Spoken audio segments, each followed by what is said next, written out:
ਵਾਹਿਗੁਰੂ ਜੀ ਕਾ ਖਾਲਸਾ ਵਾਹਿਗੁਰੂ ਜੀ ਕੀ ਫਤਿਹ।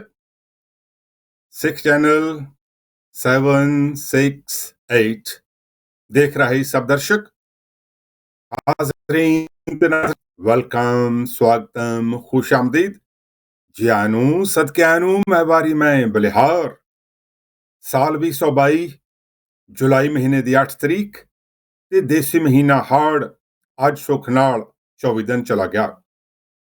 ਸ਼ੁੱਕਰਵਾਰ ਦਾ ਸ਼ੁਭ ਦਿਨ। ਪ੍ਰੋਗਰਾਮ ਵੌਇਸ ਆਫ ਯਾਰਕਸ਼ਾਇਰ ਲੈ ਕੇ ਹਾਜ਼ਰ ਤੁਹਾਡਾ ਆਪਣਾ ਪ੍ਰੈਜ਼ੈਂਟਰ ਦੋਸਤ ਮਾਸਟਰ ਬਰਿੰਦਰ ਸਿੰਘ ਜ਼ਖਮੀ। ਸਿਰ ਖੁਦ ਕਾਮਯਾਬ ਸੀ ਹੋਇਆ, ਉਸ ਨਾ ਮੰਨੀ ਕਿਸੇ ਦੀ ਈਨ। ਹਰ ਸਿੱਖ ਦਿਲ ਨੂੰ ਛੋ ਗਿਆ ਸੀ, ਕਥਾਕਾਰ ਵਕਤਾ ਪਰਬੀਨ। ਸਿੱਖ ਕੌਮ ਦਾ ਗਿਆਨ ਦਾ ਸਾਗਰ, ਭੌਰਾ ਗੁਰ ਚਰਨਾਂ ਵਿੱਚ ਲੀਨ। ਨੰਬਰ 1 ਬੁਲਾਰਾ ਜ਼ਖਮੀ, ਗਿਆਨੀ ਸੰਤ ਸਿੰਘ ਮਸਕੀਨ।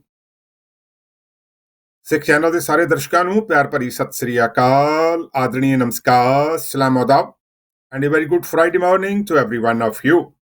ਸਤਲੁਜ, ਬਿਆਸ, ਰਾਵੀ, ਚਨਾਹ ਤੇ ਜੇਹਲਮ ਦੇ ਵਸਨੀਕ, ਬਹਾਦਰ ਯੋਧੇ, ਸੰਤ ਸਿਪਾਹੀ ਤੇ ਭਜਨੀਕ, ਕੁੱਲ ਆਲਮ ਦੇ ਪੰਜਾਬੀਆਂ ਨੂੰ ਇੱਕ ਵਾਰੀ ਫੇਰ ਸਿੱਖ ਚੈਨਲ ਤੇ ਜੀ ਆਇਆਂ ਕਹਿੰਦਿਆਂ ਮੈਨੂੰ ਬੇਹੱਦ ਖੁਸ਼ੀ ਅਤੇ ਪ੍ਰਸੰਨਤਾ ਦਾ ਅਹਿਸਾਸ ਹੋ ਰਿਹਾ ਜੀ। ਆਓ ਜੀ ਫਿਰ ਆਪਣਾ ਪਰਿਵਾਰਿਕ ਪ੍ਰੋਗਰਾਮ ਵੌਇਸ ਆਫ ਯਾਰਕਸ਼ਾਇਰ ਸ਼ੁਰੂ ਕਰੀਏ। ਸਾਡੇ ਬਹੁਤ ਹੀ ਸਤਿਕਾਰਯੋਗ ਬੀਬੀ ਸੁਰਿੰਦਰ ਕੌਰ ਜੀ ਗਿੱਲ ਔਰ ਮੇਰੇ ਟੈਕਨੀਕਲ ਟੀਮ ਦੇ ਸਾਥੀ ਸ਼੍ਰੀ ਕੁਮਾਰ ਕਾਰਤਿਕ ਜੀ, ਗੁਰਫਤਿਹ ਦੀ ਸਾਈਂ ਦੇ ਨਾਲ ਅਸੀਂ ਸਾਰੇ ਪ੍ਰੋਗਰਾਮ ਸ਼ੁਰੂ ਕਰਦੇ ਹਾਂ। ਵਾਹਿਗੁਰੂ ਜੀ ਕਾ ਖਾਲਸਾ ਵਾਹਿਗੁਰੂ ਜੀ ਕੀ ਫਤਿਹ। ਸਿੱਖ ਚੈਨਲ ਦੇ ਪਿਆਰੇ ਦਰਸ਼ਕੋ, ਅੱਜ ਦੇ ਇਸ ਪਰਿਵਾਰਿਕ ਪ੍ਰੋਗਰਾਮ ਦੇ ਵਿੱਚ ਅਸੀਂ ਸਭ ਤੋਂ ਪਹਿਲਾਂ ਤਾਂ ਸਿੱਖ ਚੈਨਲ ਦਾ ਸਾਰੀ ਸ਼ਾਨਦਾਰ ਟੀਮ ਦਾ ਧੰਨਵਾਦ ਕਰੀਏ। Thank you very much indeed, thank you. ਦਾਦੀ ਮਾਂ ਨਿਹਾਲ ਕੌਰ ਕਿਹਾ ਕਰਦੀ ਸੀ ਕਿ ਚੰਗੇ ਕੰਮ ਦੀ ਦਾਦ ਦੇਣੀ ਚਾਹੀਦੀ ਹੈ, ਐਪਰੀਸ਼ੀਏਸ਼ਨ ਹੋਣੀ ਚਾਹੀਦੀ ਹੈ।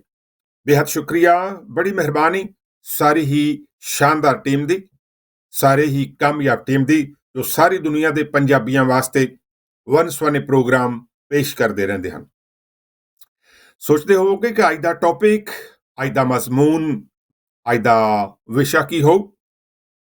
ਅਸੀਂ ਅੱਜ ਦਾ ਵਿਸ਼ਾ ਰੱਖਿਆ ਹੈ ਪਤੀ ਪਤਨੀ ਦਾ ਰਿਸ਼ਤਾ। ਜ਼ਿੰਦਗੀ ਦੇ ਕੁਝ ਹੱਡਬੀਤੀਆਂ ਕਹਿ ਲਓ, ਲਾਈਫ ਐਕਸਪੀਰੀਐਂਸਿਸ, ਉਹ ਅਸੀਂ ਤੁਹਾਡੇ ਨਾਲ ਸ਼ੇਅਰ ਕਰਾਂਗੇ। ਇੱਕ ਗੱਲ ਯਾਦ ਨਹੀਂ ਆ, ਅਸੀਂ ਤਾਂ ਆਪਣੇ ਵਿਚਾਰ, ਗੁਰੂਆਂ ਦੇ ਵਿਚਾਰ, ਮੁਰਖਾਂ ਦੇ ਵਿਚਾਰ ਔਰ ਭਲੇ ਲੋਕਾਂ ਦੇ ਵਿਚਾਰ ਇਸ ਦੁਨੀਆ ਨੂੰ ਹੋਰ ਵੀ ਸੋਹਣਾ ਬਣਾਉਣ ਵਾਸਤੇ ਸਾਡੀ ਇੱਕ ਨਿਮਾਣੀ ਜਿਹੀ ਕੋਸ਼ਿਸ਼ ਹੁੰਦੀ ਹੈ। ਇਕਬਾਲ ਨੇ ਕਿਹਾ ਸੀ, ਮੈਂ ਉਪਦੇਸ਼ਕ ਨਹੀਂ ਹਾਂ। ਉਪਦੇਸ਼ਕ ਉਹ ਹੁੰਦਾ ਹੈ ਜਿਹੜਾ ਆਪ 100% ਉਹ ਦੂਜਿਆਂ ਨੂੰ ਉਪਦੇਸ਼ ਦੇ ਸਕਦਾ ਹੈ। इकबाल बड़ा उपदेश है, मान बातों से मोह लेता है। इकबाल बड़ा उपदेशक है, मान बातों से मोह लेता है। किरदार का गाजी बन न सका, गुफ्तार का गाजी बन बैठा। सो आज दा अनुवान पति ते पत्नी दा रिश्ता। सईयो नी मेरा तन मन खिड़िया, सुनदी ढोलक दी गुंजार। बिना सावण दे बदल छाए, रिम झिम बारिश बेशुमार। अड़ियो नी अज पुछो मैनू, क्यों बदली तेरी नोहार। खुशियां सांब ना होवन जख्मी, घर आई मेरी सरकार।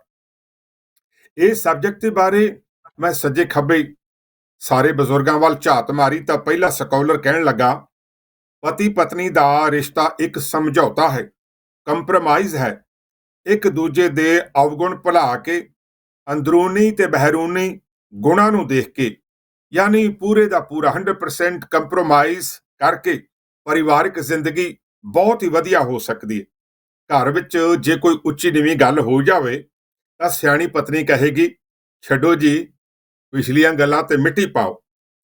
ਇੱਕ ਸੱਜ ਵਿਆਹੀ ਪਤਨੀ ਆਪਣੀਆਂ ਸਹੇਲੀਆਂ ਨੂੰ ਕਹਿ ਰਹੀ ਸੀ, ਜੇ ਮੇਰੇ ਦੋ ਮਿੱਠੇ ਬੋਲਾਂ ਦੇ ਨਾਲ ਉਹ ਹਾਂਜੀ ਹਾਂਜੀ ਕਰਦਾ ਮੇਰੇ ਅੱਗੇ ਪਿੱਛੇ ਫਿਰਦਾ ਹੈ ਤਾਂ ਮੈਨੂੰ ਹੋਰ ਕੀ ਚਾਹੀਦਾ?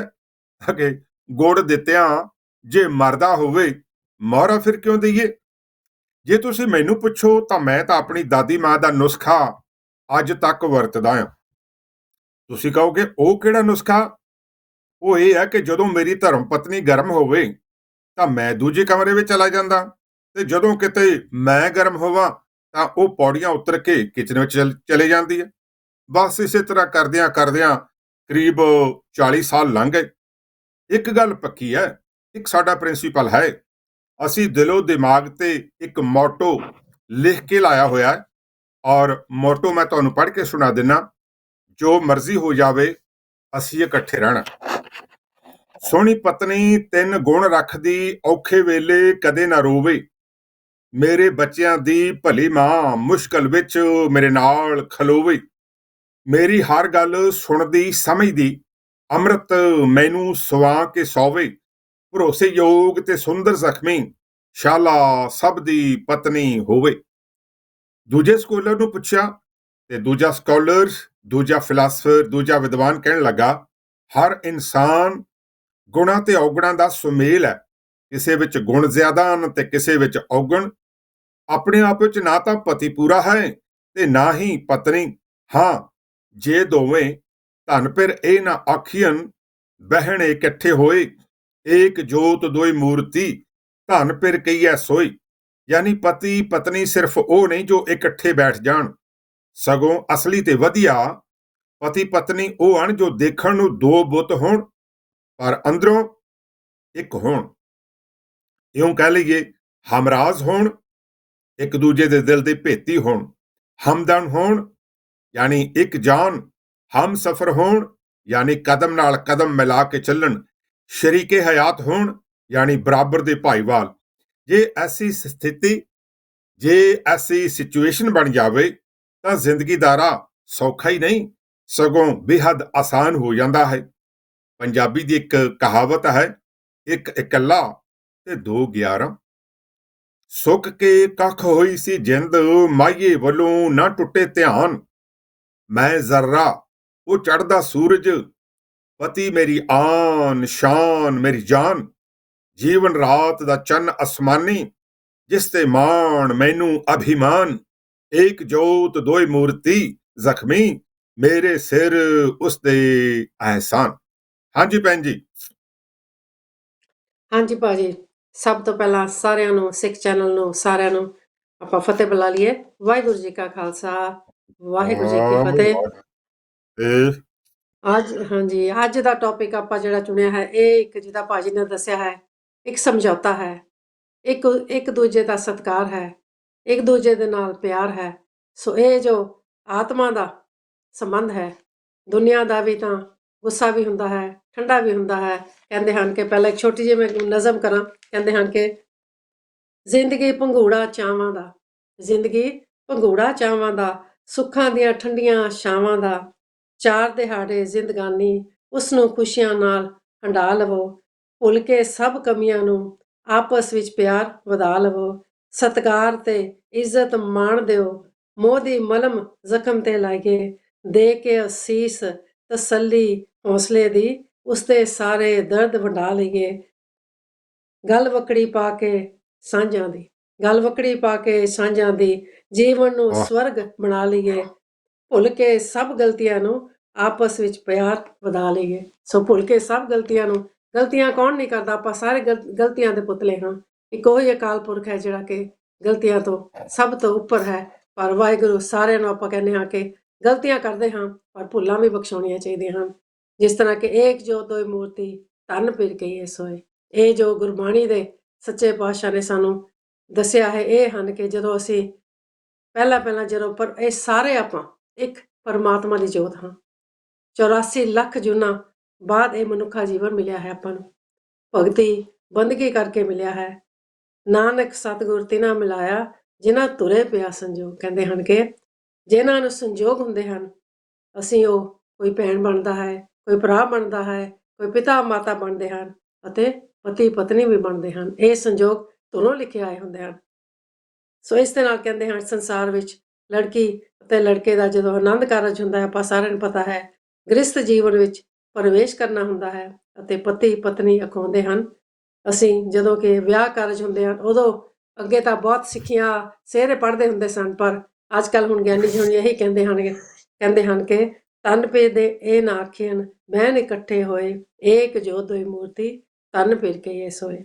ਸੋ ਇਹ ਗ੍ਰਸਥ ਜੀਵਨ ਜਿਹੜਾ ਕਿ ਸ਼ੁਰੂ ਹੁੰਦਾ ਹੈ, ਤਾਂ ਪਹਿਲਾਂ ਉੱਥੇ ਆਪਾਂ ਗੁਰੂ ਮਹਾਰਾਜ ਦੇ ਅਨੁਸਾਰ ਜਿਹੜੀਆਂ ਕਿ ਲਾਵਾਂ ਪੜੀਆਂ ਜਾਂਦੀਆਂ ਹਨ। ਮੈਥੋਂ ਸ਼ੁਰੂ ਕਰਦੇ ਹਾਂ, ਫਿਰ ਆਪਾਂ ਘਰੋਲੀ ਜਿਹੜੀਆਂ ਗੱਲਾਂ ਉਹ ਵੀ ਹੁੰਦੀਆਂ ਹਨ, ਗਲਤੀਆਂ ਮਾਫੀਆਂ ਸਭ ਉਹ ਕਰਾਂਗੇ ਆਪਾਂ। ਲਾਵਾਂ ਜਿਹੜੀਆਂ ਦਾ ਕੀ ਮਤਲਬ ਹੈ? ਤੋੜਨਾ ਤੇ ਜੋੜਨਾ। ਇਹ ਜੋੜਦਾ ਹੈ ਇੱਕ ਦੂਜੇ ਨੂੰ। ਕਹਿੰਦੇ ਹਨ ਕਿ ਆਪਾਂ ਪਤੀ ਬਣਾਉਣਾ ਹੈ, ਜੁੜਨਾ ਹੈ। ਜੁੜ ਕੇ ਕਹਿੰਦੇ ਹਨ ਲਾਵਾਂ ਹੁੰਦੀਆਂ ਹਨ, 4 ਲਾਵਾਂ ਹੁੰਦੀਆਂ, ਆਪਾਂ ਸਾਰਿਆਂ ਨੂੰ ਪਤਾ ਹੈ, ਮੈਨੂੰ ਵਿਸਤਾਰ 'ਚ ਜਾਣ ਦੀ ਲੋੜ ਨਹੀਂ, ਆਪਾਂ ਨੂੰ ਸਾਰਿਆਂ ਨੂੰ ਪਤਾ ਹੈ, ਕਿਉਂਕਿ ਲਾਵਾਂ ਜੋ ਹਨ ਇਹ ਗੁਰੂ ਦਾ ਹੁਕਮ ਹੈ। ਗੁਰੂ ਨੂੰ ਆਪਾਂ ਵਿਚੋਲਾ ਬਣਾ ਕੇ, ਜਿਸ ਤਰ੍ਹਾਂ ਕਿ ਗੁਰੂ ਸਾਡਾ ਵਿਚੋਲਾ ਹੈ, ਗੁਰੂ ਸਾਡਾ ਰਖਵਾਲਾ ਹੈ, ਉਹਨੂੰ ਬਣਾ ਕੇ ਲਾਵਾਂ ਕਹਿੰਦੇ ਹਨ ਕਿ 4 ਲਾਵਾਂ ਹੁੰਦੀਆਂ ਹਨ। ਪ੍ਰਵਿਰਤੀ ਕਰਨੀ, ਉਦੋਂ ਸਾਨੂੰ ਸੱਚੇ ਪਾਤਸ਼ਾਹ ਦੱਸਦੇ ਹਨ ਕਿ ਕਰਮਾਂ ਦੇ ਅਨੁਸਾਰ ਚੰਗੇ ਕਰਮ ਕਰਨੇ, ਗੁਰੂ ਨਾਲ ਮਿਲਾਪ ਹੁੰਦਾ ਹੈ, ਪਾਪ ਛੱਡਣੇ, ਧਰਮ ਫੜਨਾ, ਨਾਮ ਜਪਣਾ। ਲਾਵਾਂ ਸਾਨੂੰ ਰੱਬ ਦੇ ਨਾਲ ਜੁੜਨ ਦਾ ਰਸਤਾ ਦੱਸਦੀਆਂ ਹਨ। ਰੱਬ ਇੱਕ ਪਰਮਾਤਮਾ ਹੈ, ਰੱਬ ਇੱਕ ਪਰਮੇਸ਼ਰ ਹੈ, ਪਤੀ ਵੀ ਆਪਣਾ ਰੱਬ ਹੀ ਹੈ ਇੱਕ ਕਿਸਮ ਦਾ। ਸੋ ਸਾਨੂੰ ਲਾਵਾਂ ਜੋ ਹੈ ਪਤੀ ਨਾਲ ਜੋੜਦੀਆਂ ਹਨ। ਸੋ ਕਹਿੰਦੇ ਹਨ ਨਿਰਭਉ ਪੈ ਮਨ ਹੋਏ, ਹਉ ਮੈਂ ਮੈਲ ਗਵਾਇਆ ਬਲਰਾਮ ਜੀ। ਇੱਕ ਇੱਕ ਤੁਕਾਂ ਮੈਂ ਚੁਣੀਆਂ ਹਨ। ਸਤਿਗੁਰ ਦੀ ਕਿਰਪਾ ਹੋਈ ਹੈ, ਆਨੰਦ ਅਵਸਥਾ ਵਿੱਚ ਆ ਜਾਂਦਾ ਹੈ। ਫਿਰ ਕੀ ਹੁੰਦਾ ਹੈ? ਵਾਹਿਗੁਰੂ ਵਾਹਿਗੁਰੂ ਨੂੰ ਮਹਿਸੂਸ ਕਰਦਾ ਹੈ। ਫਿਰ ਰੂਪ ਜੇ ਮਨ ਬੈਰਾਗ ਜੀਓ, ਹਰ ਪਾਇਆ। ਫਿਰ ਹਰ ਪਾਇਆ ਕੀ ਹੁੰਦਾ ਹੈ? ਰੱਬ ਪਤੀ ਬਣ ਕੇ, ਰੱਬ ਦਾ ਰੂਪ ਬਣ ਕੇ ਸਾਨੂੰ ਸੱਚੇ ਪਾਤਸ਼ਾਹ ਸਾਨੂੰ ਪਤੀ ਬਖਸ਼ਦਾ ਹੈ। ਮਨ ਸਹਿਜ ਪਿਆ ਹਰ ਪਾਇਆ ਬਲਰਾਮ ਜੀਓ। ਇਹਨਾਂ ਤੋਂ ਪਿੱਛੋਂ ਕਹਿੰਦੇ ਹਨ ਕਿ ਵਿਆਹ ਹੁੰਦਾ ਹੈ, ਪਤਨੀ ਪਤਨੀ ਬਣ ਜਾਂਦੇ ਹਨ, ਹਸਬੈਂਡ ਐਂਡ ਵਾਈਫ ਹੋ ਜਾਂਦੇ ਹਨ, ਇੱਕ ਹੋ ਜਾਂਦੇ ਹਨ। ਹਰ ਹਰ ਜਨ ਦੋ ਏਕ ਹੈ, ਬਿਬ ਵਿਚਾਰ ਕਿਛ ਨਾਹੇ, ਜਲ ਤੇ ਉਪਜ ਤਰੰਗ ਸਿਓ, ਜਲ ਹੀ ਵਿਖੇ ਸਮਾਏ। ਕਹਿੰਦੇ ਹਨ ਕਿ ਇਸ ਤਰ੍ਹਾਂ ਜੋੜੀ ਜੋ ਕਿ ਸੰਜੋਗਾਂ ਦੇ ਹਿਸਾਬ ਨਾਲ ਜੁੜ ਜਾਂਦੇ ਹਨ, ਇੱਕ ਹੋ ਜਾਂਦੇ ਹਨ। ਫਿਰ ਮਨ ਚਿੰਦਿਆ ਫਲ ਪਾਇਆ ਸੁਆਮੀ, ਹਰ ਨਾਮ ਵਜੀ ਵਧਾਈ। ਫਿਰ ਕਹਿੰਦੇ ਹਨ ਕਿ ਉਹ ਵਧਾਈ, ਉਹ ਘਰ ਦੀ ਵਧਾਈ ਜਿਹੜੀ ਕਿ ਸੱਚੇ ਪਾਤਸ਼ਾਹ ਨੇ ਸਾਨੂੰ ਇਹ ਮਾਣ ਬਖਸ਼ਿਆ ਹੈ, ਪਤੀ ਪਤਨੀ ਦਾ ਸੰਜੋਗ ਹੁੰਦਾ ਹੈ। ਸੋ ਇਸ ਦੇ ਨਾਲ ਵਧਾਈਆਂ ਹੁੰਦੀਆਂ ਹਨ। ਸੋ ਇਹ ਕਹਿੰਦੇ ਹਨ ਕਿ ਗੁਰੂ ਮਹਾਰਾਜ ਦਾ ਸ਼ੁਕਰਾਨਾ ਉਦੋਂ ਆਪਾਂ ਕਰੀਦਾ ਹੈ, ਮੈਂ ਸਖੀ ਸੁਖ ਪਾਇਆ। ਇਹ ਸੁਖ ਮਿਲਦਾ ਹੈ ਸੱਚੇ ਪਾਤਸ਼ਾਹ ਦਾ। ਸਤਿਗੁਰ ਪੁਰਖ ਵਿਖਾਲਿਆ ਮਸਤਕ ਧਰ ਕੇ ਹੱਥ ਜਿਉ। ਸੱਚੇ ਪਾਤਸ਼ਾਹ ਦਾ ਫਿਰ ਹੱਥ ਰੱਖਿਆ ਹੁੰਦਾ ਹੈ ਕਿ ਸਾਨੂੰ ਉਹ ਜੋ ਸੱਚੇ ਪਾਤਸ਼ਾਹ ਦਾ ਹੁਕਮ, ਗੁਰੂ ਨੂੰ ਆਪਾਂ ਵਿਚੋਲਾ ਬਣਾ ਕੇ, ਗੁਰੂ ਦਾ ਆਸਰਾ ਲੈ ਕੇ, ਉਹ ਜੋ 4 ਲਾਵਾਂ ਕੀਤੀਆਂ ਹਨ ਉਸ ਤੇ ਮੰਨਣ ਦਾ ਸਾਨੂੰ ਸੱਚੇ ਪਾਤਸ਼ਾਹ ਨੇ ਹੁਕਮ ਦਿੱਤਾ ਹੈ। ਸੋ ਇਹ ਪਤੀ ਪਤਨੀ ਹਨ। ਕਹਿੰਦੇ ਹਨ ਕਿ ਪਤਨੀ ਪਤਨੀ ਇਕੱਠੇ ਹੋ ਕੇ ਜੋ ਵੀ ਹੈ। ਇਹਦੇ ਨਾਲ ਛੋਟੀ ਜਿਹੀ ਸਾਖੀ ਮੈਂ ਸੁਣਾਵਾਂ। ਇੱਥੇ ਭਾਜੀ ਨੇ ਕਿਹਾ ਸੀ ਕਿ ਆਪਾਂ ਸਾਖੀਆਂ ਵੀ 2-3 ਸੁਣਾਉਣੀਆਂ ਹਨ। ਘਰ ਦੇ ਜਿਹੜੇ ਘਰੋਗੀ ਜਿਹੜੇ ਮਸਲੇ ਹੁੰਦੇ ਹਨ, ਲੜਾਈਆਂ ਝਗੜੇ ਹੁੰਦੇ ਹਨ, ਹਰ ਇੱਕ ਘਰ 'ਚ ਹੁੰਦੇ ਹਨ। ਹਰ ਇੱਕ ਜਿੱਥੇ 2 ਭਾਂਡੇ ਹਨ ਖੜਕਣੇ ਹਨ। ਸੋ ਇਸ ਤਰ੍ਹਾਂ ਕਹਿੰਦੇ ਹਨ ਕਿ ਮਹਾਰਾਸ਼ਟਰ ਵਿੱਚ ਸੰਤ ਤੁਕਾ ਰਾਮ ਜੀ ਹੁੰਦੇ ਸਨ, ਬਹੁਤ ਵੱਡੇ ਧਰਮਾਤਮਾ ਪੁਰਸ਼ ਹੁੰਦੇ ਸਨ। ਉਹਨਾਂ ਦੀ ਅਮਲੀ ਜੀਵਨ ਤੋਂ ਪ੍ਰਭਾਵਿਤ ਹੋ ਕੇ ਨਾ ਲੋਕ ਦੂਰ ਦੂਰ ਤੋਂ ਉਹਨਾਂ ਦੀ ਕੀਮਤੀ ਬਚਨ ਸੁਣਨ ਆਉਂਦੇ ਸਨ। ਪਰ ਸੰਤ ਜੀ ਜਿਹੜੀ ਘਰ ਵਾਲੀ ਸੀ ਨਾ, ਉਹ ਬਹੁਤ ਕੌੜੇ ਸੁਭਾਅ ਵਾਲੀ ਸੀ। ਛੋਟੀ ਛੋਟੀ ਗੱਲ ਤੇ ਉਹਨਾਂ ਦੇ ਨਾਲ ਗੁੱਸੇ ਹੋ ਜਾਂਦੀ ਸੀ। ਹਰ ਮਾਮਲੇ ਵਿੱਚ ਆਪਣੀ ਗੱਲ ਮਨਾ ਹੀ ਲੈਂਦੀ ਸੀ। ਕਿੰਨੀ ਵਾਰ ਹੁੰਦਾ ਹੈ ਨਾ ਘਰਾਂ 'ਚ ਵੀ, ਆਪਾਂ ਨੂੰ ਵੀ ਪਤਾ ਹੈ, ਆਪਾਂ ਮਨਾ ਲਈਦਾ ਕਿੰਨੀ ਵਾਰੀ। ਇੱਕ ਦਿਨ ਸੰਤ ਤੁੱਕਾ ਹੋਣੀ ਰਾਮ ਜੀ ਮਜਬੂਰੀ ਕਰਕੇ ਘਰੋਂ ਨਿਕਲੇ ਤਾਂ ਪਤੀ ਨੇ ਆਵਾਜ਼ ਮਾਰੀ। ਮੈਂ ਕਿਹਾ ਜੀ, ਕਹਿੰਦੀ ਪਿੱਛੋਂ ਆਵਾਜ਼ ਮਾਰੀ, ਥੋੜੇ ਗੰਨੇ ਲੈ ਕੇ ਆਇਓ। ਕਹਿੰਦੇ ਸਾਰੇ ਦਿਨ ਦੀ ਸਖਤ ਮਜ਼ਦੂਰੀ ਤੋਂ ਬਾਅਦ ਘਰ ਵਾਪਸ ਜਾਣ ਦਾ ਸਮਾਂ ਆਇਆ ਤਾਂ ਉਹਨਾਂ ਨੂੰ ਆਪਣੀ ਪਤਨੀ ਦਾ ਖਿਆਲ ਆਇਆ ਕਿ ਓਏ ਰੱਬਾ, ਉਹਨੇ ਤਾਂ ਮੈਨੂੰ ਕਿਹਾ ਸੀਗਾ ਗੰਨੇ ਲੈ ਕੇ ਆਈ। ਸੰਤ ਤੁੱਕਾ ਹੋਣੀ ਰਾਮ ਜੀ ਗੰਨਿਆਂ ਦੀ ਪੰਡ ਲੈ ਕੇ ਆ ਗਏ। ਘਰ ਨੂੰ ਤੁਰਦੇ ਹਨ, ਪਰ ਆਪਣੀ ਗਲੀ ਵਿੱਚ ਪਹੁੰਚੇ ਨਾ ਤਾਂ ਗਲੀ ਦੇ ਬੱਚਿਆਂ ਨੇ ਸੰਤ ਜੀ ਨੂੰ ਘੇਰ ਲਿਆ। ਝਟਪਟ ਆ ਕੇ ਕਹਿੰਦੇ ਵਾਰੋ ਵਾਰੀ ਮੈਨੂੰ ਗੰਨੇ ਦਿਓ। ਬੱਚੇ ਜਿੱਦਾਂ ਸੰਤ ਸਾਰੇ ਜਾਣਦੇ ਹੁੰਦੇ ਆ, ਬੱਚੇ ਕਹਿੰਦੇ ਮੈਨੂੰ ਗੰਨੇ ਦਿਓ, ਕਹਿੰਦਾ ਮੈਨੂੰ ਦਿਓ। ਸੰਤ ਜੀ ਬੜੇ ਕੋਮਲ ਦਿਲ ਵਾਲੇ ਸਨ, ਰਹਿਮ ਦਿਲ ਵਾਲੇ ਸਨ। ਉਹ ਕਿਸੇ ਨੂੰ ਵੀ ਇਨਕਾਰ ਨਾ ਕਰ ਸਕੇ। ਇਸ ਤਰ੍ਹਾਂ ਸਾਰੇ ਗੰਨੇ ਜਿਹੜੇ ਸੀ ਨਾ ਵੰਡ ਦਿੱਤੇ। ਸਿਰਫ ਇੱਕ ਗੰਨਾ ਉਹਨਾਂ ਕੋਲ ਰਹਿ ਗਿਆ ਹੱਥ ਵਿੱਚ। ਬੱਚਿਆਂ ਨੂੰ ਗੰਨੇ ਵੰਡ ਕੇ ਨਾ ਸੰਤ ਤੁੱਕਾ ਰਾਮ ਜੀ ਆਪਣੇ ਘਰ ਦੇ ਸਾਹਮਣੇ ਆ ਕੇ ਸੋਚਣ ਲੱਗੇ, ਮੇਰੀ ਕੋਈ ਗੱਲ ਨਹੀਂ, ਰੱਬ ਦਾ ਸ਼ੁਕਰ ਹੈ ਕਹਿੰਦੇ ਮੇਰੀ ਕੋਈ ਗੱਲ ਨਹੀਂ, ਮੈਨੂੰ ਜੋ ਝਿੜਕਾਂ ਪੈਣੀਆਂ, ਗਾਲਾਂ ਮਿਲਣੀਆਂ, ਜੋ ਵੀ ਹੈ, ਕਹਿੰਦਾ ਕਿ ਮੇਰੀ ਕੋਈ ਗੱਲ ਨਹੀਂ। ਸੰਤ ਜੀ ਹੁਣ ਕਹਿੰਦੇ ਪਰ ਸ਼ੁਕਰ ਰੱਬ ਦਾ ਕਿ ਮੇਰੀ ਪਤਨੀ ਵਾਸਤੇ ਇੱਕ ਗੰਨਾ ਬਚ ਗਿਆ ਹੈ। ਜਿਉਂ ਹੀ ਸੰਤ ਜੀ ਕਹਿੰਦੇ ਘਰ ਦੇ ਵਿਹੜੇ ਵਿੱਚ ਪੈਰ ਰੱਖਿਆ, ਉਹਨਾਂ ਦੇ ਹੱਥ ਵਿੱਚ ਇੱਕ ਗੰਨਾ ਦੇਖ ਕੇ ਨਾ ਉਸਦੀ ਪਤਨੀ ਗੁੱਸੇ ਨਾਲ ਲਾਲ ਸੁਰਖ ਹੋ ਗਈ ਤੇ ਬੋਲੀ, ਮੈਂ ਤੁਹਾਨੂੰ ਕਿਹਾ ਸੀ ਗੰਨੇ ਲੈ ਕੇ ਆਓ, ਤੁਸੀਂ ਸਿਰਫ ਇੱਕੋ ਹੀ ਲੈ ਕੇ ਆਏ। ਇੰਨੀ ਗੱਲ ਕਹਿਣ ਦੀ ਦੇਰ ਸੀ ਕਿ ਪਤਨੀ ਨੇ ਉਹ ਗੰਨਾ ਉਹਨਾਂ ਦੇ ਹੱਥ ਵਿੱਚੋਂ ਖੋਹ ਲਿਆ ਤੇ ਸੰਤ ਜੀ ਦੇ ਸਿਰ ਵਿੱਚ ਇੰਨੇ ਜ਼ੋਰ ਦੀ ਮਾਰਿਆ ਕਿ ਗੰਨੇ ਦੇ 2 ਟੁਕੜੇ ਹੋ ਗਏ। ਸੰਤ ਤੁੱਕਾ ਰਾਮ ਜੀ ਖਿੜਖੜਾ ਕੇ ਹੱਸ ਪਏ ਅਤੇ ਬੜੇ ਧੀਰਜ ਨਾਲ ਕਹਿਣ ਲੱਗੇ, ਭਗਵਾਨ ਨੇ ਤੇਰਾ ਗੰਨਾ ਤੋੜਨ ਦਾ ਤਰੀਕਾ ਬਹੁਤ ਕਮਾਲ ਦਾ ਹੈ। ਆਪਣੀ ਪਤਨੀ ਨੂੰ ਕਹਿੰਦੇ, ਗੁੱਸੇ ਨਹੀਂ ਹੋਏ, ਪਰ ਕਹਿੰਦੇ ਤੇਰੇ ਤੋੜਨ ਦਾ ਤਰੀਕਾ ਨਾ ਬਹੁਤ ਕਮਾਲ ਦਾ ਹੈ। ਪਤਾ ਨਹੀਂ ਇਹ ਛੋਟੇ ਜਿਹੇ ਪਤਾ ਨਹੀਂ ਇਹ ਛੋਟੇ ਜਿਹੇ ਵਾਕ ਵਿੱਚ ਕੀ ਜਾਦੂ ਸੀ। ਜਦੋਂ ਕਹਿਣ ਕਿ ਤੇਰੇ ਗੰਨੇ ਤੋੜਨ ਦਾ ਤਰੀਕਾ ਬਹੁਤ ਕਮਾਲ ਹੈ, ਜਦੋਂ ਉਹਨੇ ਸੁਣਿਆ ਨਾ ਕਿ ਬਹੁਤ ਕਮਾਲ ਹੈ, ਪਤਾ ਨਹੀਂ ਕਹਿੰਦੇ ਇਸ ਵਿੱਚ ਕੀ ਜਾਦੂ ਸੀ।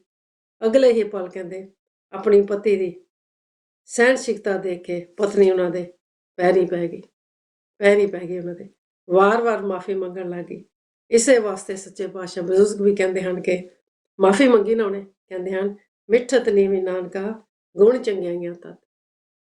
ਮਿੱਠਾ ਬੋਲਣਾ, ਭੁੱਲ ਜਾਣਾ, ਮਾਫ ਕਰ ਦੇਣਾ ਉਸਨੇ ਪਿਆਰ ਵੀ ਬਹੁਤ ਗੁੱਸਾ ਹੈ, ਕਹਿੰਦੇ ਹਨ ਕਿ ਕਹਿੰਦੀ ਪਿਆਰ ਵੀ ਤੇਰੇ ਨਾਲ, ਗੁੱਸਾ ਵੀ ਤੇਰੇ ਨਾਲ, ਲੜਨਾ ਵੀ ਤੇਰੇ ਨਾਲ, ਰਹਿਣਾ ਵੀ ਤੇਰੇ ਨਾਲ। ਤੂੰ ਹਾਕ ਮਾਰੇ ਮੈਨੂੰ, ਕਹਿੰਦੀ ਮੈਂ ਜੀ ਕਰਦੀ ਆਵਾਂ, ਸਮਝ ਨਾ ਆਵੇ ਮੈਨੂੰ ਇੰਨਾ ਪਿਆਰ ਮੈਂ ਤੈਨੂੰ ਕਿੱਦਾਂ ਕਰਦੀ ਹਾਂ। ਹਾਂਜੀ ਭਾਜੀ। ਵਾਹ ਜੀ ਵਾਹ, ਵਾਹ ਜੀ ਵਾਹ। ਸਿੱਖ ਚੈਨਲ ਦੇ ਪਿਆਰੇ ਦਰਸ਼ਕੋ, ਅੱਜ ਦਾ ਟੌਪਿਕ ਚੱਲ ਰਿਹਾ ਹੈ ਪਤੀ ਪਤਨੀ ਦਾ ਰਿਸ਼ਤਾ। ਹਰ ਅਸੀਂ ਇਸ ਦੁਨੀਆ ਨੂੰ ਕਿਵੇਂ ਹੋਰ ਵੀ ਸੋਹਣਾ ਬਣਾ ਸਕਦੇ ਹਾਂ, ਉਹਦੇ ਵਾਸਤੇ ਵਿਚਾਰ ਵਟਾਂਦਰਾ ਹੋ ਰਿਹਾ ਹੈ। ਮੈਂ ਕਹਿ ਰਿਹਾ ਸੀਗਾ ਕਿ ਸਕਾਲਰ ਆਪਣੇ ਆਪਣੇ ਖਿਆਲ ਦਿੰਦੇ ਆ। ਤੀਸਰਾ ਸਕਾਲਰ ਕਹਿੰਦਾ ਜਦੋਂ ਪਰਿਸਥਿਤੀਆਂ, ਹਾਲਾਤ ਯਾਨੀ ਸਰਕਮਸਟੈਂਸਿਸ ਪਤੀ ਅਤੇ ਪਤਨੀ ਵਿਚਕਾਰ ਦੂਰੀਆਂ ਪੈਦਾ ਕਰ ਦੇਣ, ਰਿਜ਼ਕ ਰੋਟੀ ਦੀ ਖਾਤਰ ਪਤੀ ਨੂੰ ਪਰਦੇਸ ਜਾਣਾ ਪੈ ਜਾਵੇ, ਤਾਂ ਇਹ ਪਿਆਰ 4 ਗੁਣਾ ਵੱਧ ਜਾਂਦਾ ਹੈ। ਇਹ ਗੱਲ ਵੀ ਜੱਗ ਮਸ਼ਹੂਰ ਹੈ, ਜਿੱਥੇ ਪਤੀ ਪਤਨੀ ਦਾ ਜੋੜ ਨਹੀਂ, ਉੱਥੇ ਹੋਰ ਨਰਕ ਦੀ ਲੋੜ ਨਹੀਂ। ਅੱਜ ਕੱਲ੍ਹ ਦੇ ਕੁਝ ਪਤੀ ਬੁਰਾ ਨਾ ਮਨਾਈ ਕਹਿ ਕੇ ਪਤਨੀ ਨੂੰ ਬੁਰੀ ਤੋਂ ਬੁਰੀ ਗੱਲ ਕਹਿ ਜਾਂਦੇ ਨੇ। ਇਸ ਤਰ੍ਹਾਂ ਨਹੀਂ ਹੋਣਾ ਚਾਹੀਦਾ। ਇਹ ਕਾਬਲੇ ਬਰਦਾਸ਼ਤ ਨਹੀਂ, ਇਹ ਐਕਸੈਪਟ ਨਹੀਂ ਕੀਤਾ ਜਾ ਸਕਦਾ। ਚੌਥਾ ਸਕਾਲਰ ਕਹਿੰਦਾ ਹੈ ਕਿ ਜਿੱਥੇ ਪਤੀ ਪਤਨੀ ਇੱਕ ਦੂਜੇ ਦੀ ਗੱਲ ਸੁਣਦੇ ਹਨ, ਮੰਨਦੇ ਹਨ, ਮੋਢੇ ਨਾਲ ਮੋਢਾ ਲਾ ਕੇ ਤੁਰਦੇ ਹਨ, ਯਾਨੀ ਲੁਕਿੰਗ ਆਫਟਰ ਈਚ ਅਦਰ, ਤਾਂ ਉਹ ਘਰ ਸਵਰਗ ਹੈ, ਬਹਿਸ਼ਤ ਹੈ, ਜੰਨਤ ਹੈ, ਪੈਰਾਡਾਈਜ਼ ਹੈ। ਕਿਸੇ ਬਜ਼ੁਰਗ ਨੇ ਕਿਹਾ ਹੈ, ਇੱਕ ਨੇ ਕਹੀ ਦੂਜੇ ਨੇ ਮਾਨੀ, ਸਮਝੋ ਦੋਨੋਂ ਹੀ ਬ੍ਰਹਮ ਗਿਆਨੀ। ਬ੍ਰਹਮ ਗਿਆਨੀ ਦਾ ਮਤਲਬ ਅਸੀਂ ਆਮ ਪੰਜਾਬੀ ਵਿੱਚ ਇਹੀ ਲੈਂਦੇ ਹਾਂ, ਬ੍ਰਹਮ ਗਿਆਨੀ ਆਪ ਪਰਮੇਸ਼ਰ, ਯਾਨੀ ਉਸ ਬੰਦੇ ਵਿੱਚ ਤੇ ਰੱਬ ਵਿੱਚ ਕੋਈ ਫਰਕ ਨਹੀਂ। ਆਮ ਪੰਜਾਬੀ ਬੋਲੀ ਵਿੱਚ ਅਸੀਂ ਇਹ ਵੀ ਕਹਿ ਦਿੰਦੇ ਹਾਂ, ਉਹ ਯਾਰ ਉਹ ਤਾਂ ਬੰਦਾ, ਉਹ ਤਾਂ ਦੇਵਤਾ। ਇੱਕ ਹੋਰ ਤਜਰਬਾ, ਪਤੀ ਤੇ ਪਤਨੀ ਦੇ ਘਰੇਲੂ ਝਗੜੇ ਦਰਮਿਆਨ ਗਲਤੀ ਮੰਨਣ ਦੇ ਲਈ ਜਿਗਰਾ ਚਾਹੀਦਾ, ਤੇ ਬਹੁਤੀ ਵਾਰੀ ਇਹ ਜਿਗਰਾ ਹਰੇਕ ਜੋੜੇ ਵਿੱਚ ਕਿਸੇ ਕੋਲ ਵੀ ਨਹੀਂ ਹੁੰਦਾ।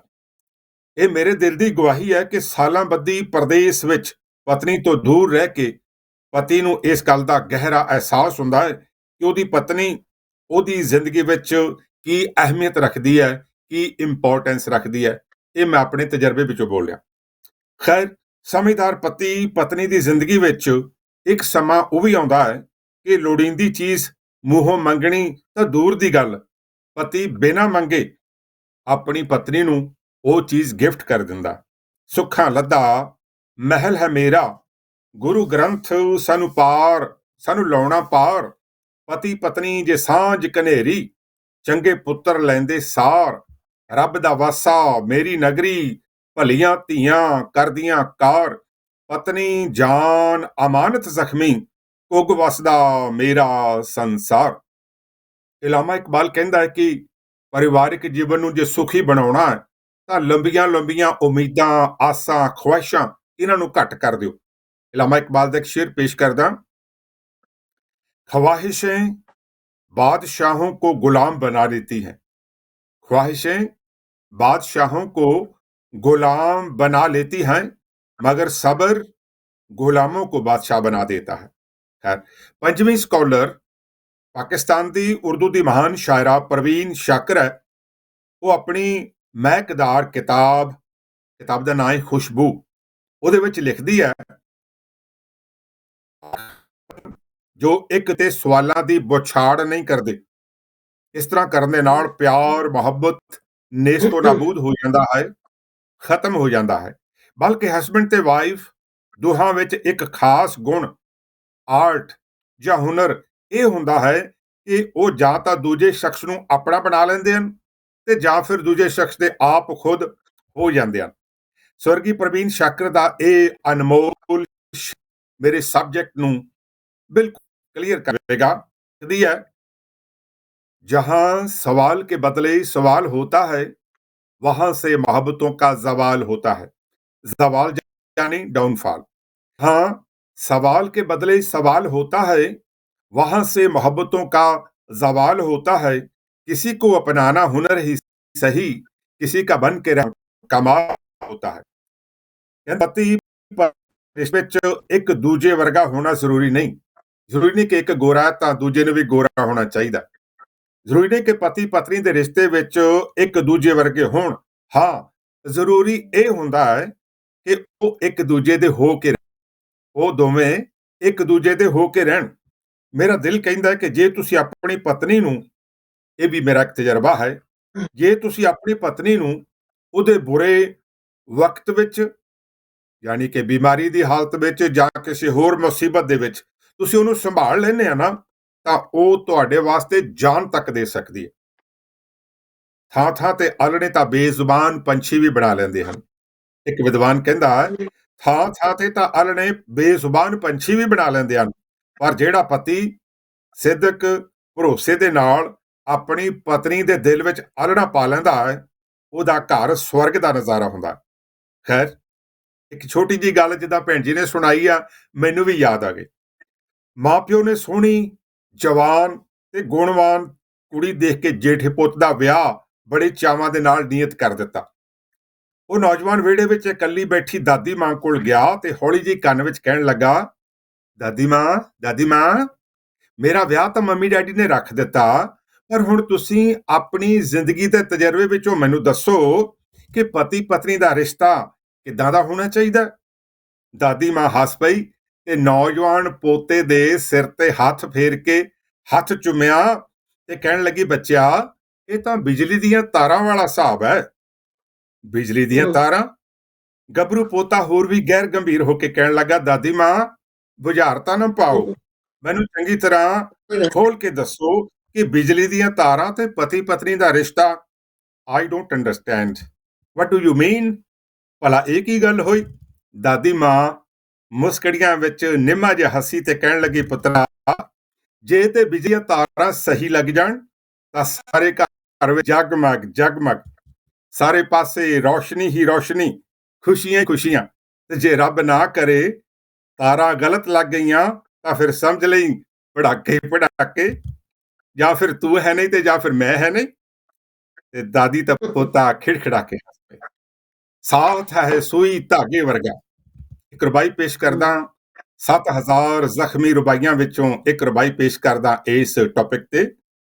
ਸਾਥ ਹੈ ਸੂਈ ਧਾਗੇ ਵਰਗਾ, ਉਹ ਯਾਦ ਨਾ ਆਵੇ ਕਿਹੜੀ ਥਾਂ, ਕਲਮ ਬਿਨਾ ਕਾਗਜ਼ ਕਿਸ ਕੰਮ, ਡਾਢੇ ਦੁੱਖਾਂ ਵਿੱਚ ਠੰਡੀ ਛਾਂ।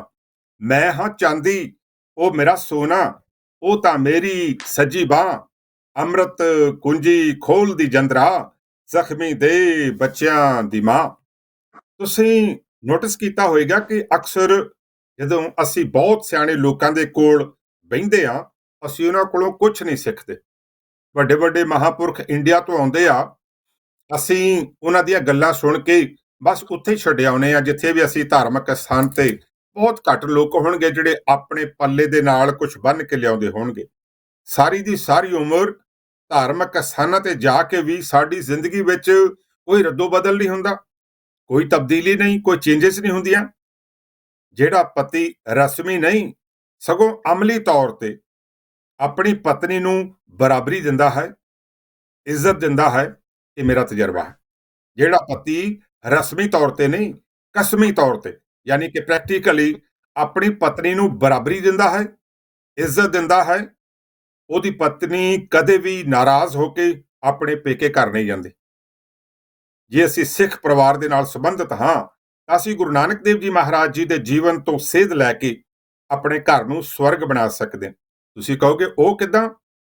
ਜਦੋਂ ਗੁਰੂ ਨਾਨਕ ਦੇਵ ਜੀ ਆਪਣਾ ਮੁਤਬਰਕ ਮੈਸੇਜ ਦੇਣ ਵਾਸਤੇ, ਯਾਨੀ ਕਿ ਧਰਤ ਲੋਕਾਈ ਨੂੰ ਸੋਧਣ ਵਾਸਤੇ ਆਪਣੇ ਧਰਮ ਪ੍ਰਚਾਰ ਦੌਰੇ ਤੇ ਉਹਨਾਂ ਨੇ 4 ਉਦਾਸੀਆਂ ਕੀਤੀਆਂ, 4 ਸਫ਼ਰ ਕੀਤੇ ਆ। ਜਦੋਂ ਉਹ ਬਾਹਰ ਜਾਂਦੇ ਸੀ ਤਾਂ ਆਪਣਾ ਪਰਿਵਾਰ ਆਪਣੀ ਵੱਡੀ ਭੈਣ ਬੇਬੇ ਨਾਨਕੀ ਦੇ ਕੋਲ ਸੁਲਤਾਨਪੁਰ ਛੱਡ ਕੇ ਜਾਂਦੇ ਸੀ। ਭੈਣ ਭਰਾ ਨੇ ਰਲ ਕੇ ਭੈਣ ਆਪਣੇ ਭਰਾ ਦੇ ਪਰਿਵਾਰ ਨੂੰ ਵੀ ਸੰਭਾਲਦੀ ਸੀ। ਔਰ ਇਸ ਤਰ੍ਹਾਂ ਮਾਤਾ ਸੁਲੱਖਣੀ ਗੁਰੂ ਨਾਨਕ ਦੇਵ ਜੀ ਦੀ ਧਰਮ ਪਤਨੀ ਨੇ ਆਪਣੇ ਪਤੀ ਨੂੰ ਆਪਣੇ ਮਿਸ਼ਨ ਵਿੱਚ ਕਾਮਯਾਬ ਹੋਣ ਵਾਸਤੇ ਪੂਰਾ ਸਾਥ ਦਿੱਤਾ। ਉਹਨਾਂ ਦੀ ਮਰਜ਼ੀ ਮੁਤਾਬਕ ਮੁਤਫਿਕ ਹੋ ਕੇ, ਯਾਨੀ ਕਿ ਐਗਰੀ ਹੋ ਕੇ ਬੇਬੇ ਨਾਨਕ ਜੀ ਦੀ ਮਦਦ ਦੇ ਨਾਲ ਆਪਣਾ ਜਿਹੜਾ ਔਖਾ ਟਾਈਮ ਸੀ ਉਹ ਗੁਜ਼ਾਰਿਆ। ਸਭ ਕੁਝ ਲਾਇਕ ਪਤਨੀ ਨਾਲ, ਸਭ ਕੁਝ ਲਾਇਕ ਪਤਨੀ ਨਾਲ। ਕਹਿੰਦਾ ਦੁਨੀਆ, ਕਹਿੰਦਾ ਝੂਠੀਆਂ ਗੱਲਾਂ ਸਭੇ, ਧਰਮ ਪਤਨੀ ਨਾਲ ਸੰਸਾਰੀ ਰੌਣਕਾਂ, ਨੇਕ ਧੀਆਂ ਤੇ ਪੁੱਤਰ ਲੱਭੇ, ਇੱਕ ਜੋਤ ਦੋਏ ਮੂਰਤਾਂ ਹੋਈਆਂ, ਦੁੱਧ ਪਾਣੀ ਵਾਂਗ ਦੋਸਤੀ ਫੱਬੇ, ਘਰ ਵਾਲੀ ਘਰ ਭਰਿਆ ਜ਼ਖਮੀ, ਚਾਨਣ ਹੋਇਆ ਸੱਜੇ ਖੱਬੇ। ਇੱਕ ਹੋਰ ਮਿਸਾਲ ਅਸੀਂ ਦੇਖ ਸਕਦੇ ਹਾਂ, ਗੁਰੂ ਅੰਗਦ ਦੇਵ ਜੀ ਨੇ ਗੁਰਸ਼ਬਦ ਦੀ ਕਮਾਈ ਕਰਕੇ ਜਗਤ ਚੱਲਣਦੇ ਨੂੰ ਠੰਡ ਵਰਤਾਈ, ਰੂਹ ਦੀ ਖੁਰਾਕ ਉਹਦਾ ਲੰਗਰ ਲਾਇਆ। ਤੇ ਉਹਨਾਂ ਦੀ ਧਰਮ ਪਤਨੀ, ਇਹਨੂੰ ਕਹਿੰਦੇ ਹਨ ਪਤੀ ਪਤਨੀ, ਉਹਨਾਂ ਦੀ ਧਰਮ ਪਤਨੀ ਮਾਤਾ ਖੀਵੀ ਜੀ ਨੇ ਆਪਣੇ ਪਤੀ ਜੀ ਦੇ ਮੋਢੇ ਨਾਲ ਮੋਢਾ ਲਾ ਕੇ ਪੇਟ ਦੀ ਖੁਰਾਕ, ਲੋੜਵੰਦ ਤੇ ਮੁਫਤ ਲੰਗਰ ਲਾਏ। ਉਹ ਜਿੱਦਾਂ ਕਹਿੰਦੇ ਆ ਨਾ, ਲੰਗਰ ਦੌਲਤ ਵੰਡੀਆ ਰਸ ਅੰਮ੍ਰਿਤ ਖੀਰ ਘੇ ਵਾਲੀ। ਜਿਸ ਲੰਗਰ ਵਿੱਚ ਘੇ ਵਾਲੀ ਖੀਰ ਮਿਲਦੀ ਹੋਵੇ, ਅੰਦਾਜ਼ਾ ਕਰੋ ਉੱਥੇ ਲੋਕਾਂ ਨੂੰ ਕਿੰਨੀ ਖੁਸ਼ੀ ਮਿਲਦੀ ਹੋਊਗੀ। ਤੇ ਦੂਜੇ ਪਾਸੇ ਜਿਸ ਘਰ ਦੀ, ਜਿਸ ਪਤੀ ਦੀ ਪਤਨੀ ਸੋਹਣੇ ਖਾਣੇ ਬਣਾ ਸਕਦੀ ਆ, ਉਸ ਘਰ ਵਿੱਚ ਕਦੀ ਵੀ, ਕਿਉਂਕਿ ਕਹਿੰਦੇ ਆ ਕਿ ਪੇਟ ਵੱਲੋਂ ਹੋ ਕੇ ਆਉਂਦਾ ਰਸਤਾ ਦਿਲ ਵੱਲ ਨੂੰ, ਕਿਉਂਕਿ ਜੇ ਪੇਟ ਖੁਰਾਕ ਸੋਹਣੀ ਬਣੀ ਆ, ਰੋਟੀ ਸੋਹਣੀ ਬਣੀ ਆ, ਇੱਕ ਮੈਨੂੰ ਅਖਾਣ ਚੇਤੇ ਆ ਰਿਹਾ, ਪੂਰਾ ਯਾਦ ਨਹੀਂ ਆ ਰਿਹਾ, ਹਾਂ, ਕਿ ਸਵਾਰੇ ਸਾਗ ਨੂੰ ਤੇ ਬੜੀ ਬਹੂ ਦਾ ਨਾਂ।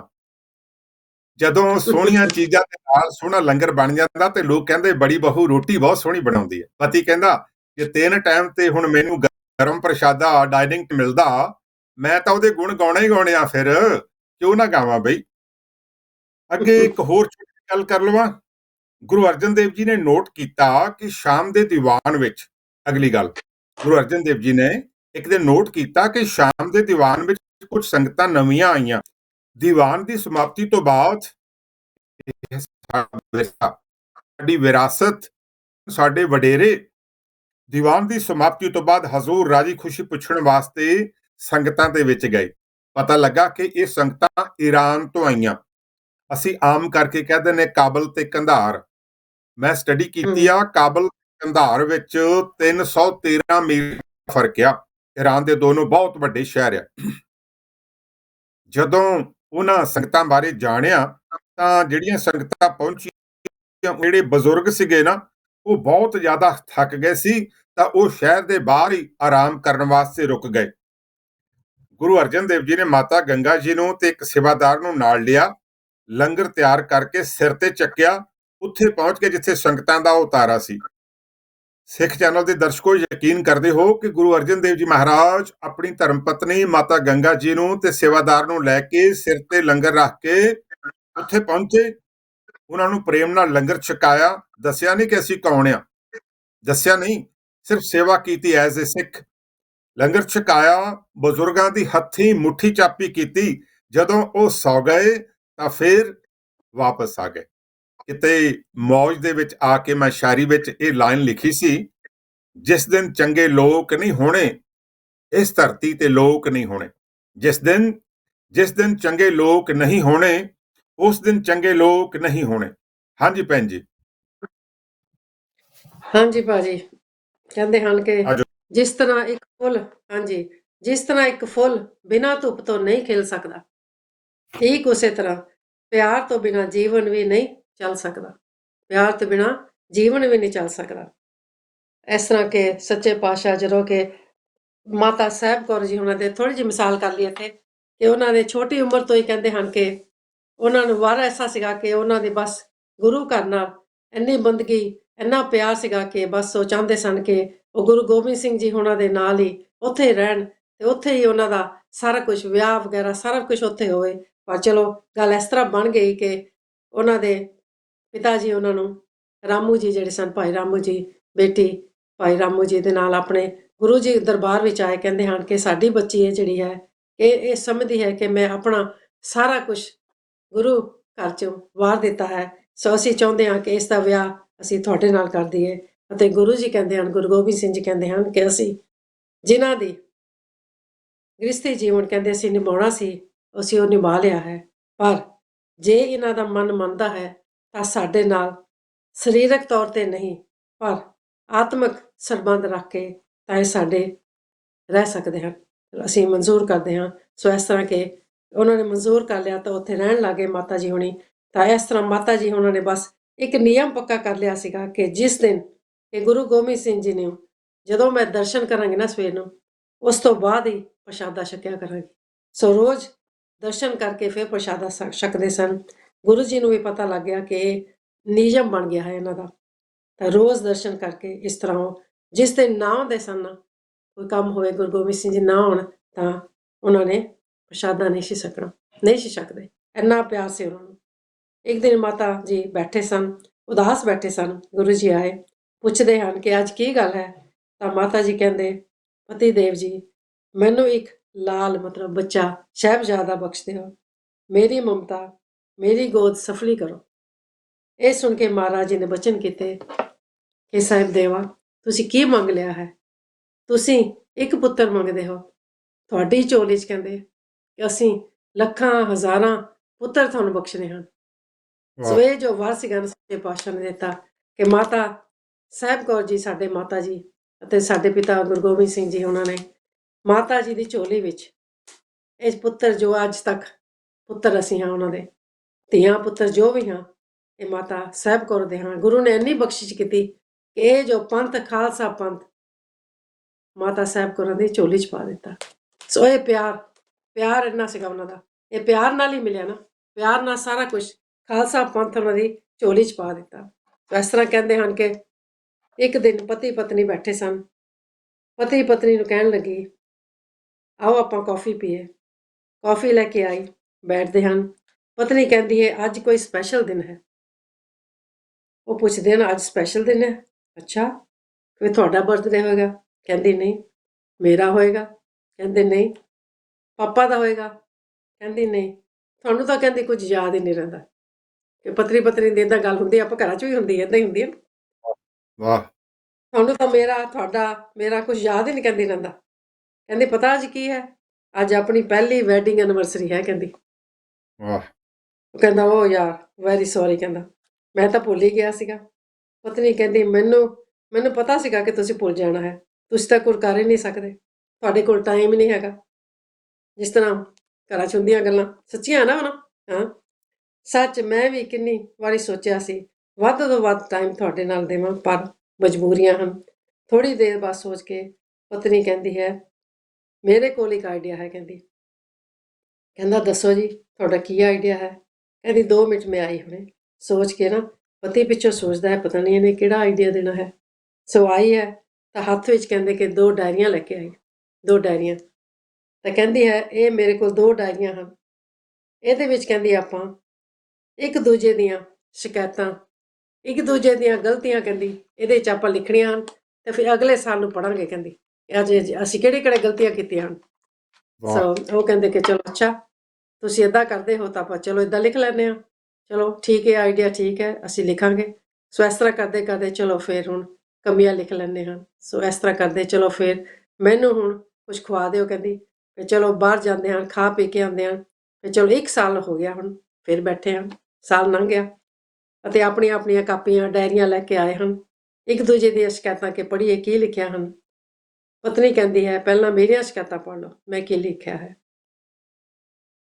ਫਿਰ ਪਹਿਲੀ ਉਹਨੇ ਸ਼ਿਕਾਇਤ ਲਿਖੀ, ਕਹਿੰਦੀ ਮੇਰੇ ਵਿਆਹ ਦੀ ਸਾਲਗਿਰਾ ਤੇ ਮੈਨੂੰ ਤੁਸੀਂ ਕੋਈ ਗਿਫਟ ਹੀ ਨਹੀਂ ਦਿੱਤੀ, ਕੋਈ ਅੱਛਾ ਜਿਹਾ ਤੋਹਫਾ ਹੀ ਨਹੀਂ ਦਿੱਤਾ, ਮੈਨੂੰ ਮੂਵੀ ਦਿਖਾਉਣ ਵਾਸਤੇ ਨਹੀਂ। ਛੋਟੀਆਂ ਗੱਲਾਂ, ਨਿੱਕੀਆਂ ਨਿੱਕੀਆਂ ਗੱਲਾਂ ਵੱਡੀਆਂ ਵੱਡੀਆਂ ਬਣ ਜਾਂਦੀਆਂ ਹਨ। ਆਪਾਂ ਨੂੰ ਘਰਾਂ 'ਚ ਪਤਾ ਹੈ ਨਿੱਕੀ ਗੱਲ ਤੇ ਵੀ ਲੜਾਈ ਹੋ ਜਾਂਦੀ ਹੈ ਕਿੰਨੀ ਵਾਰੀ, ਪਰ ਨਹੀਂ, ਕਹਿੰਦੇ ਹਨ ਕਿ ਮੈਨੂੰ ਮੂਵੀ ਤੇ ਨਹੀਂ ਲੈ ਕੇ ਗਏ, ਮੇਰੇ ਮਾਂ ਬਾਪ ਆਏ ਸੀਗੇ, ਤੁਸੀਂ ਉਹਨਾਂ ਨੂੰ ਅੱਛੀ ਤਰ੍ਹਾਂ ਨਹੀਂ ਬੁਲਾਇਆ। ਆ ਸਾਰਾ ਉਸਨੇ ਲਿਖਿਆ ਡਾਇਰੀ 'ਚ। 2 ਮਹੀਨਿਆਂ ਬਾਅਦ ਕਹਿੰਦੀ ਮੈਨੂੰ ਇੱਕ ਸੂਟ ਲੈ ਕੇ ਦਿੱਤਾ, ਉਹ ਵੀ ਪੁਰਾਣਾ ਜਿਹਾ ਲੈ ਦਿੱਤਾ, ਪੁਰਾਣੇ ਸਟਾਈਲ ਦਾ, ਨਵੇਂ ਸਟਾਈਲ ਦਾ ਨਹੀਂ ਸੀਗਾ। ਸੋ ਮੈਨੂੰ ਸੈਰ ਤੇ ਵੀ ਨਹੀਂ ਲੈ ਕੇ ਗਏ।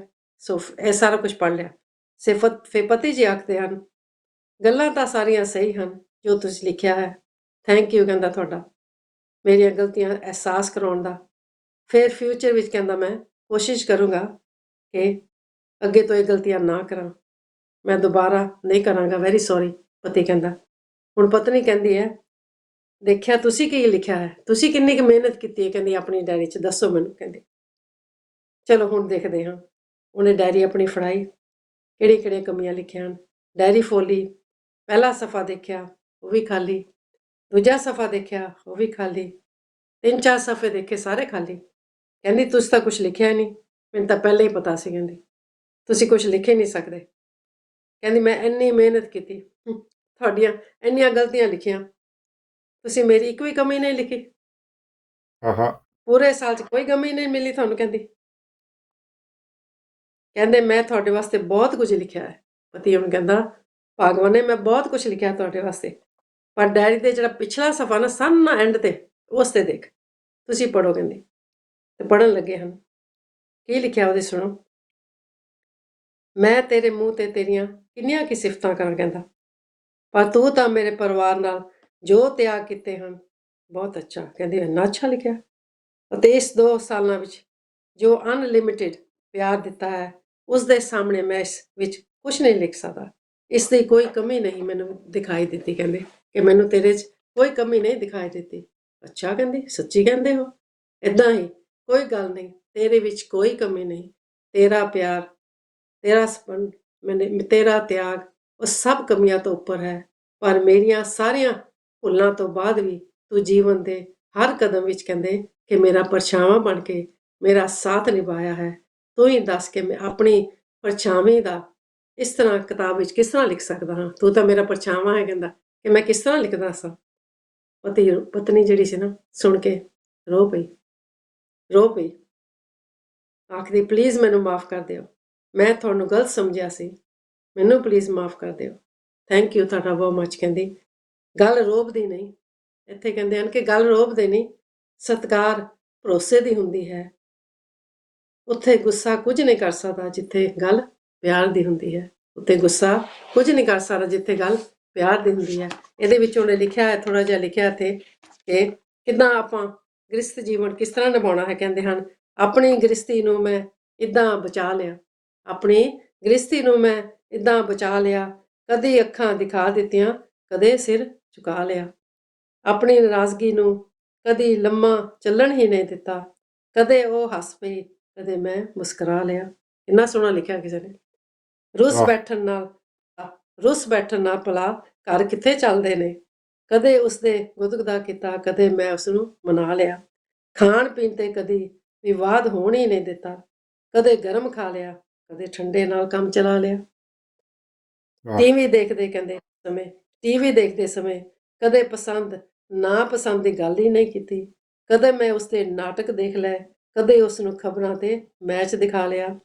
ਰੋਜ਼ ਲੜਨ ਤੇ, ਕਹਿੰਦਾ ਰੋਜ਼ ਲੜਨ ਤੇ ਕਦੇ ਘਰ ਦੀ ਸ਼ਾਂਤੀ ਭੰਗ ਨਹੀਂ ਕੀਤੀ, ਕਦੇ 2-4 ਸੁਣਾ ਦਿੱਤੀਆਂ, ਕਦੇ ਫੇਰ ਗਲੇ ਲਗਾ ਲਿਆ। ਪਤੀ ਹੋਵੇ ਜਾਂ ਪਤਨੀ, ਮਹੱਤਵ 'ਚ ਕੋਈ ਵੀ ਘੱਟ ਨਹੀਂ। ਕਹਿੰਦੇ ਕਦੇ ਖੁਦ ਡੌਨ ਬਣ ਗਿਆ, ਕਹਿੰਦਾ ਕਦੇ ਮੈਂ ਖੁਦ ਡੌਨ ਬਣ ਗਿਆ, ਕਦੇ ਉਸਨੂੰ ਬੌਸ ਬਣਾ ਲਿਆ, ਕਦੇ ਮੈਂ ਡੌਨ ਬਣ ਗਿਆ, ਕਦੇ ਉਸਨੂੰ ਬੌਸ ਬਣਾ ਲਿਆ। ਹਾਂਜੀ ਭਾਜੀ। ਵਾਹ ਜੀ ਵਾਹ, ਵਾਹ ਜੀ ਵਾਹ, ਵਾਹ ਜੀ ਵਾਹ। ਪਤੀ ਪਤਨੀ ਦਾ ਰਿਸ਼ਤਾ ਤੇ ਅਸੀਂ ਪਰਿਵਾਰਕ ਜੀਵਨ ਕਿਵੇਂ ਸੋਹਣਾ ਬਣਾਈਏ।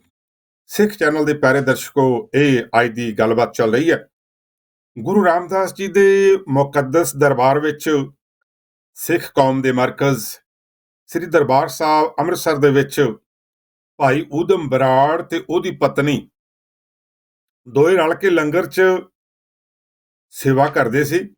ਤਾਂ ਸੇਵਾ ਇਹ ਮਿਲੀ ਵੀ ਜੰਗਲ ਦੇ ਵਿੱਚ ਜਾ ਕੇ ਸੁੱਕੀਆਂ ਲੱਕੜਾਂ ਲੈ ਕੇ ਆਉਣੀਆਂ। ਉਹ ਏਦਾਂ ਬੜੇ ਸਿਆਣੇ ਨਿਕਲੇ। ਉਹਨੇ ਅੱਧੀਆਂ ਲੱਕੜਾਂ ਲੰਗਰ ਵਿੱਚ ਪਾਉਣੀਆਂ ਤੇ ਅੱਧੀਆਂ ਸੇਵ ਕਰ ਲੈਣੀਆਂ। ਫਿਰ ਇੱਕ ਵਾਰ ਏਦਾਂ ਦਾ ਮੌਕਾ ਆਇਆ, ਕਹਿਰਾਂ ਦੀ ਠੰਡ ਸੀ, ਸੰਗਤ ਠੰਡ ਨਾਲ ਠੋਠਰ ਕਰ ਰਹੀ ਸੀ। ਤਾਂ ਭਾਈ ਊਧਮ ਬਰਾੜ ਨੇ ਹਰਿਮੰਦਰ ਸਾਹਿਬ ਦੇ ਚਾਰੇ ਕੋਣਿਆਂ ਦੇ ਵਿੱਚ, ਕੰਪਲੈਕਸ ਦੇ ਵਿੱਚ ਅੰਗੀਠੇ ਬਾਲ ਦਿੱਤੇ। ਨਿੱਘ ਹੋਣ ਕਰਕੇ ਸਾਰੇ ਟਿੱਕੇ ਬੈਠ ਗਏ, ਅਮਨ ਸ਼ਾਂਤੀ ਹੋ ਗਈ। ਗੁਰੂ ਰਾਮਦਾਸ ਜੀ ਨੇ ਪੁੱਛਿਆ, ਬੜੀ ਠੰਡ ਵਰਤ ਗਈ ਹੈ? ਤਾਂ ਸੇਵਾਦਾਰ ਨੇ ਕਿਹਾ, ਜੀ ਤੁਹਾਡੇ ਸੇਵਕ ਊਧਮ ਬਰਾੜ ਨੇ ਬਾਹਰ ਅੰਗੀਠੇ ਬਾਲ ਦਿੱਤੇ ਆ, ਠੰਡ ਦੂਰ ਹੋ ਗਈ। ਤਾਂ ਸੰਗਤ ਸਾਰੀ ਟਿਕ ਕੇ ਬੈਠ ਗਈ। ਹਜ਼ੂਰ ਨੇ ਬੁਲਾਇਆ ਤੇ ਸੰਗਤ ਦੀ ਸੇਵਾ ਦੇ ਬਦਲੇ ਵਰਦਾਨ ਮੰਗਣ ਲਈ ਕਿਹਾ। ਊਧਮ ਬਰਾੜ ਸ਼ਰਮਾ ਗਿਆ ਕਿ ਉਮਰ ਹੁਣ ਜਿਹੜੀ ਆ ਉਹ ਵਡੇਰੀ ਹੋ ਰਹੀ ਆ, ਤਾਂ ਮੈਂ ਕਿਵੇਂ ਕਹਾਂ ਕਿ ਮੈਨੂੰ ਔਲਾਦ ਦੀ ਲੋੜ ਆ, ਇੱਕ ਪੁੱਤ ਦੀ ਲੋੜ ਆ। ਦੋਏ ਵਾਰੀ ਉਹਨੇ ਨਾਮਦਾਨ ਹੀ ਮੰਗਿਆ। ਤਾਂ ਤੀਜਾ ਵਰਦਾਨ, ਇਹਨੂੰ ਕਹਿੰਦੇ ਆ ਕਪਲ, ਇਹਨੂੰ ਕਹਿੰਦੇ ਆ ਜੋੜਾ। ਗੁਰੂ ਰਾਮਦਾਸ ਜੀ ਮਹਾਰਾਜ ਕਹਿੰਦੇ, ਆਪਣੀ ਧਰਮ ਪਤਨੀ ਨੂੰ ਕਹਿ ਹੁਣ ਉਹ ਵਰਦਾਨ ਮੰਗੇ। ਤਾਂ ਪਤਨੀ ਨੇ ਫਿਰ ਕੀ ਮੰਗਿਆ? ਉਹਨੇ ਪੁੱਤਰ ਦੀ ਦਾਤ ਮੰਗੀ। ਤੇ ਗੁਰੂ ਰਾਮਦਾਸ ਜੀ ਨੇ ਕਿਹਾ, ਤੁਹਾਡੀ ਸੇਵਾ ਮੁਕੰਮਲ ਹੋ ਗਈ, ਤੁਹਾਡੀ ਸੇਵਾ ਮਕਬੂਲ ਹੋ ਗਈ, ਪਰਵਾਹ ਵਾਪਸ ਘਰ ਜਾਓ, ਤੁਹਾਡੇ ਘਰ ਪੁੱਤਰ ਹੋਵੇਗਾ ਤੇ ਉਹਦਾ ਨਾਂ ਭਾਈ ਭਗਤੂ ਰੱਖਿਓ। ਖੈਰ, ਰਾਮਾਇਣ ਦੇ ਕਰਤਾ ਤੁਲਸੀਦਾਸ ਜੀ ਦੇ ਕੋਲ ਇੱਕ ਭੈਣ ਗਈ ਤੇ ਕਹਿਣ ਲੱਗੀ ਕਿ ਮੇਰਾ ਪਤੀ ਮੇਰੇ ਵੱਸ ਵਿੱਚ ਨਹੀਂ ਆਉਂਦਾ, ਬਾਬਾ ਜੀ ਕੋਈ ਤਵੀਤ ਦਿਓ, ਮੈਂ ਉਹਨੂੰ ਵੱਸ ਵਿੱਚ ਕਰ ਲਵਾਂ। ਉਹ ਕਹਿੰਦੇ, ਤਵੀਤ ਤਾਂ ਮੇਰੇ ਕੋਲ ਹੈਗਾ, ਮੈਂ ਤੈਨੂੰ ਲਿਖ ਦੇਣਾ। ਜੋ ਤੁਲਸੀ ਦਾਸ ਜੀ ਨੇ, ਰਾਮਾਇਣ ਦੇ ਕਰਤਾ ਨੇ, ਤਵੀਤ ਲਿਖ ਕੇ ਦਿੱਤਾ, ਉਹ ਰਾਮਾਇਣ ਵਿੱਚ ਅਸੀਂ ਪੜ੍ਹ ਸਕਦੇ ਹਾਂ। ਲਿਖਦੇ ਹਨ, ਵਸ਼ੀਕਰਨ ਇੱਕ ਜੰਤਰ ਹੈ, ਤਜ ਦੇ ਬਚਨ ਕਠੋਰ, ਤੁਲਸੀ ਐਸੇ ਜੀਵ ਕੋ ਸੁਖ ਉਪਜਾਏ ਚਹੂ ਔਰ। ਭਗਤ ਕਬੀਰ ਜੀ ਤੇ ਮਾਤਾ ਲੋਈ ਜੀ ਇੱਕ ਹੋਰ ਕਲਾਸੀਕਲ ਐਗਜ਼ਾਮਪਲ।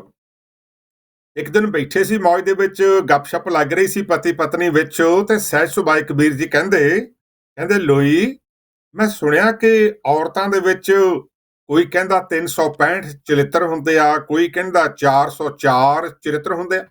ਦਸਮ ਗ੍ਰੰਥ ਵਿੱਚ 404 ਚਰਿੱਤਰ ਹੈਗੇ, ਤੇ ਤੁਹਾਡੇ ਵਿੱਚ ਵੀ ਕੋਈ ਚਰਿੱਤਰ ਹੈਗਾ? ਤੇ ਮਾਤਾ ਲੋਈ ਹੱਸ ਪਈ ਤੇ ਕਹਿਣ ਲੱਗੀ, ਸਵਾਮੀ, ਐਂਡ ਆਫ ਦੀ ਡੇ ਮੈਂ ਵੀ ਤਾਂ ਔਰਤ ਹੀ ਆ ਨਾ। ਚਲੋ ਗੱਲ ਹੋਈ ਪਾਰ ਪਈ। ਉਹ ਪਾਣੀ 'ਚ ਸੋਟੀ ਫੇਰ ਦਈਏ ਨਾ ਤਾਂ ਉਹਦਾ ਕੋਈ ਨਿਸ਼ਾਨ ਨਹੀਂ ਹੁੰਦਾ। ਤਾਂ ਐਦਾਂ ਹੀ ਜਿਹੜੇ ਰੱਬ ਦੇ ਬੰਦੇ ਆ, ਭਗਤ ਕਬੀਰ ਜੀ ਵਰਗੇ, ਉਹ ਗੱਲ ਕਰਕੇ ਫਿਰ ਭੁੱਲ ਜਾਂਦੇ ਆ, ਕਿਉਂਕਿ ਉਹਨਾਂ ਨੇ ਕੋਈ ਗੱਲ ਐਸੇ ਤਰ੍ਹਾਂ ਨਹੀਂ ਕੀਤੀ ਹੋਈ ਜਿਸ ਤਰ੍ਹਾਂ ਆਮ ਦੁਨੀਆਦਾਰ ਕਰਦੇ ਆ। ਹੋਇਆ ਕਿ ਜੀ, ਇੱਕ ਦਿਨ ਕਬੀਰ ਸਾਹਿਬ ਬਾਹਰ ਗਏ ਸੀਗੇ, ਤਾਂ ਦੋ ਮਹਾਤਮਾ ਆ ਗਏ। ਰਾਮ ਲਾਲ ਤੇ ਸ਼ਾਮ ਲਾਲ ਜਦੋਂ ਘਰ ਆਏ ਤਾਂ ਮਾਤਾ ਜੀ ਨੇ ਲੰਗਰ ਪਾਣੀ ਤਿਆਰ ਕਰਕੇ ਉਹਨਾਂ ਦੇ ਮੂਹਰੇ ਪਰੋਸ ਦਿੱਤਾ। ਜਦੋਂ ਉਹਨੇ ਹਲੇ ਖਾਣਾ ਸ਼ੁਰੂ ਹੀ ਕੀਤਾ ਸੀਗਾ ਤਾਂ ਮਾਤਾ ਜੀ ਨੇ, ਪਤਾ ਨਹੀਂ ਉਹਨਾਂ ਦੇ ਮਨ ਵਿੱਚ ਕੀ ਆਈ, ਮਾਤਾ ਲੋਈ ਉਹਨਾਂ ਨੂੰ ਕਹਿੰਦੀ, ਭਗਤੋ ਛੇਤੀ ਛੇਤੀ ਆਪਣਾ ਖਾਣਾ ਖਾ ਕੇ ਤਾਂ ਚੱਲਦੇ ਬਣੋ।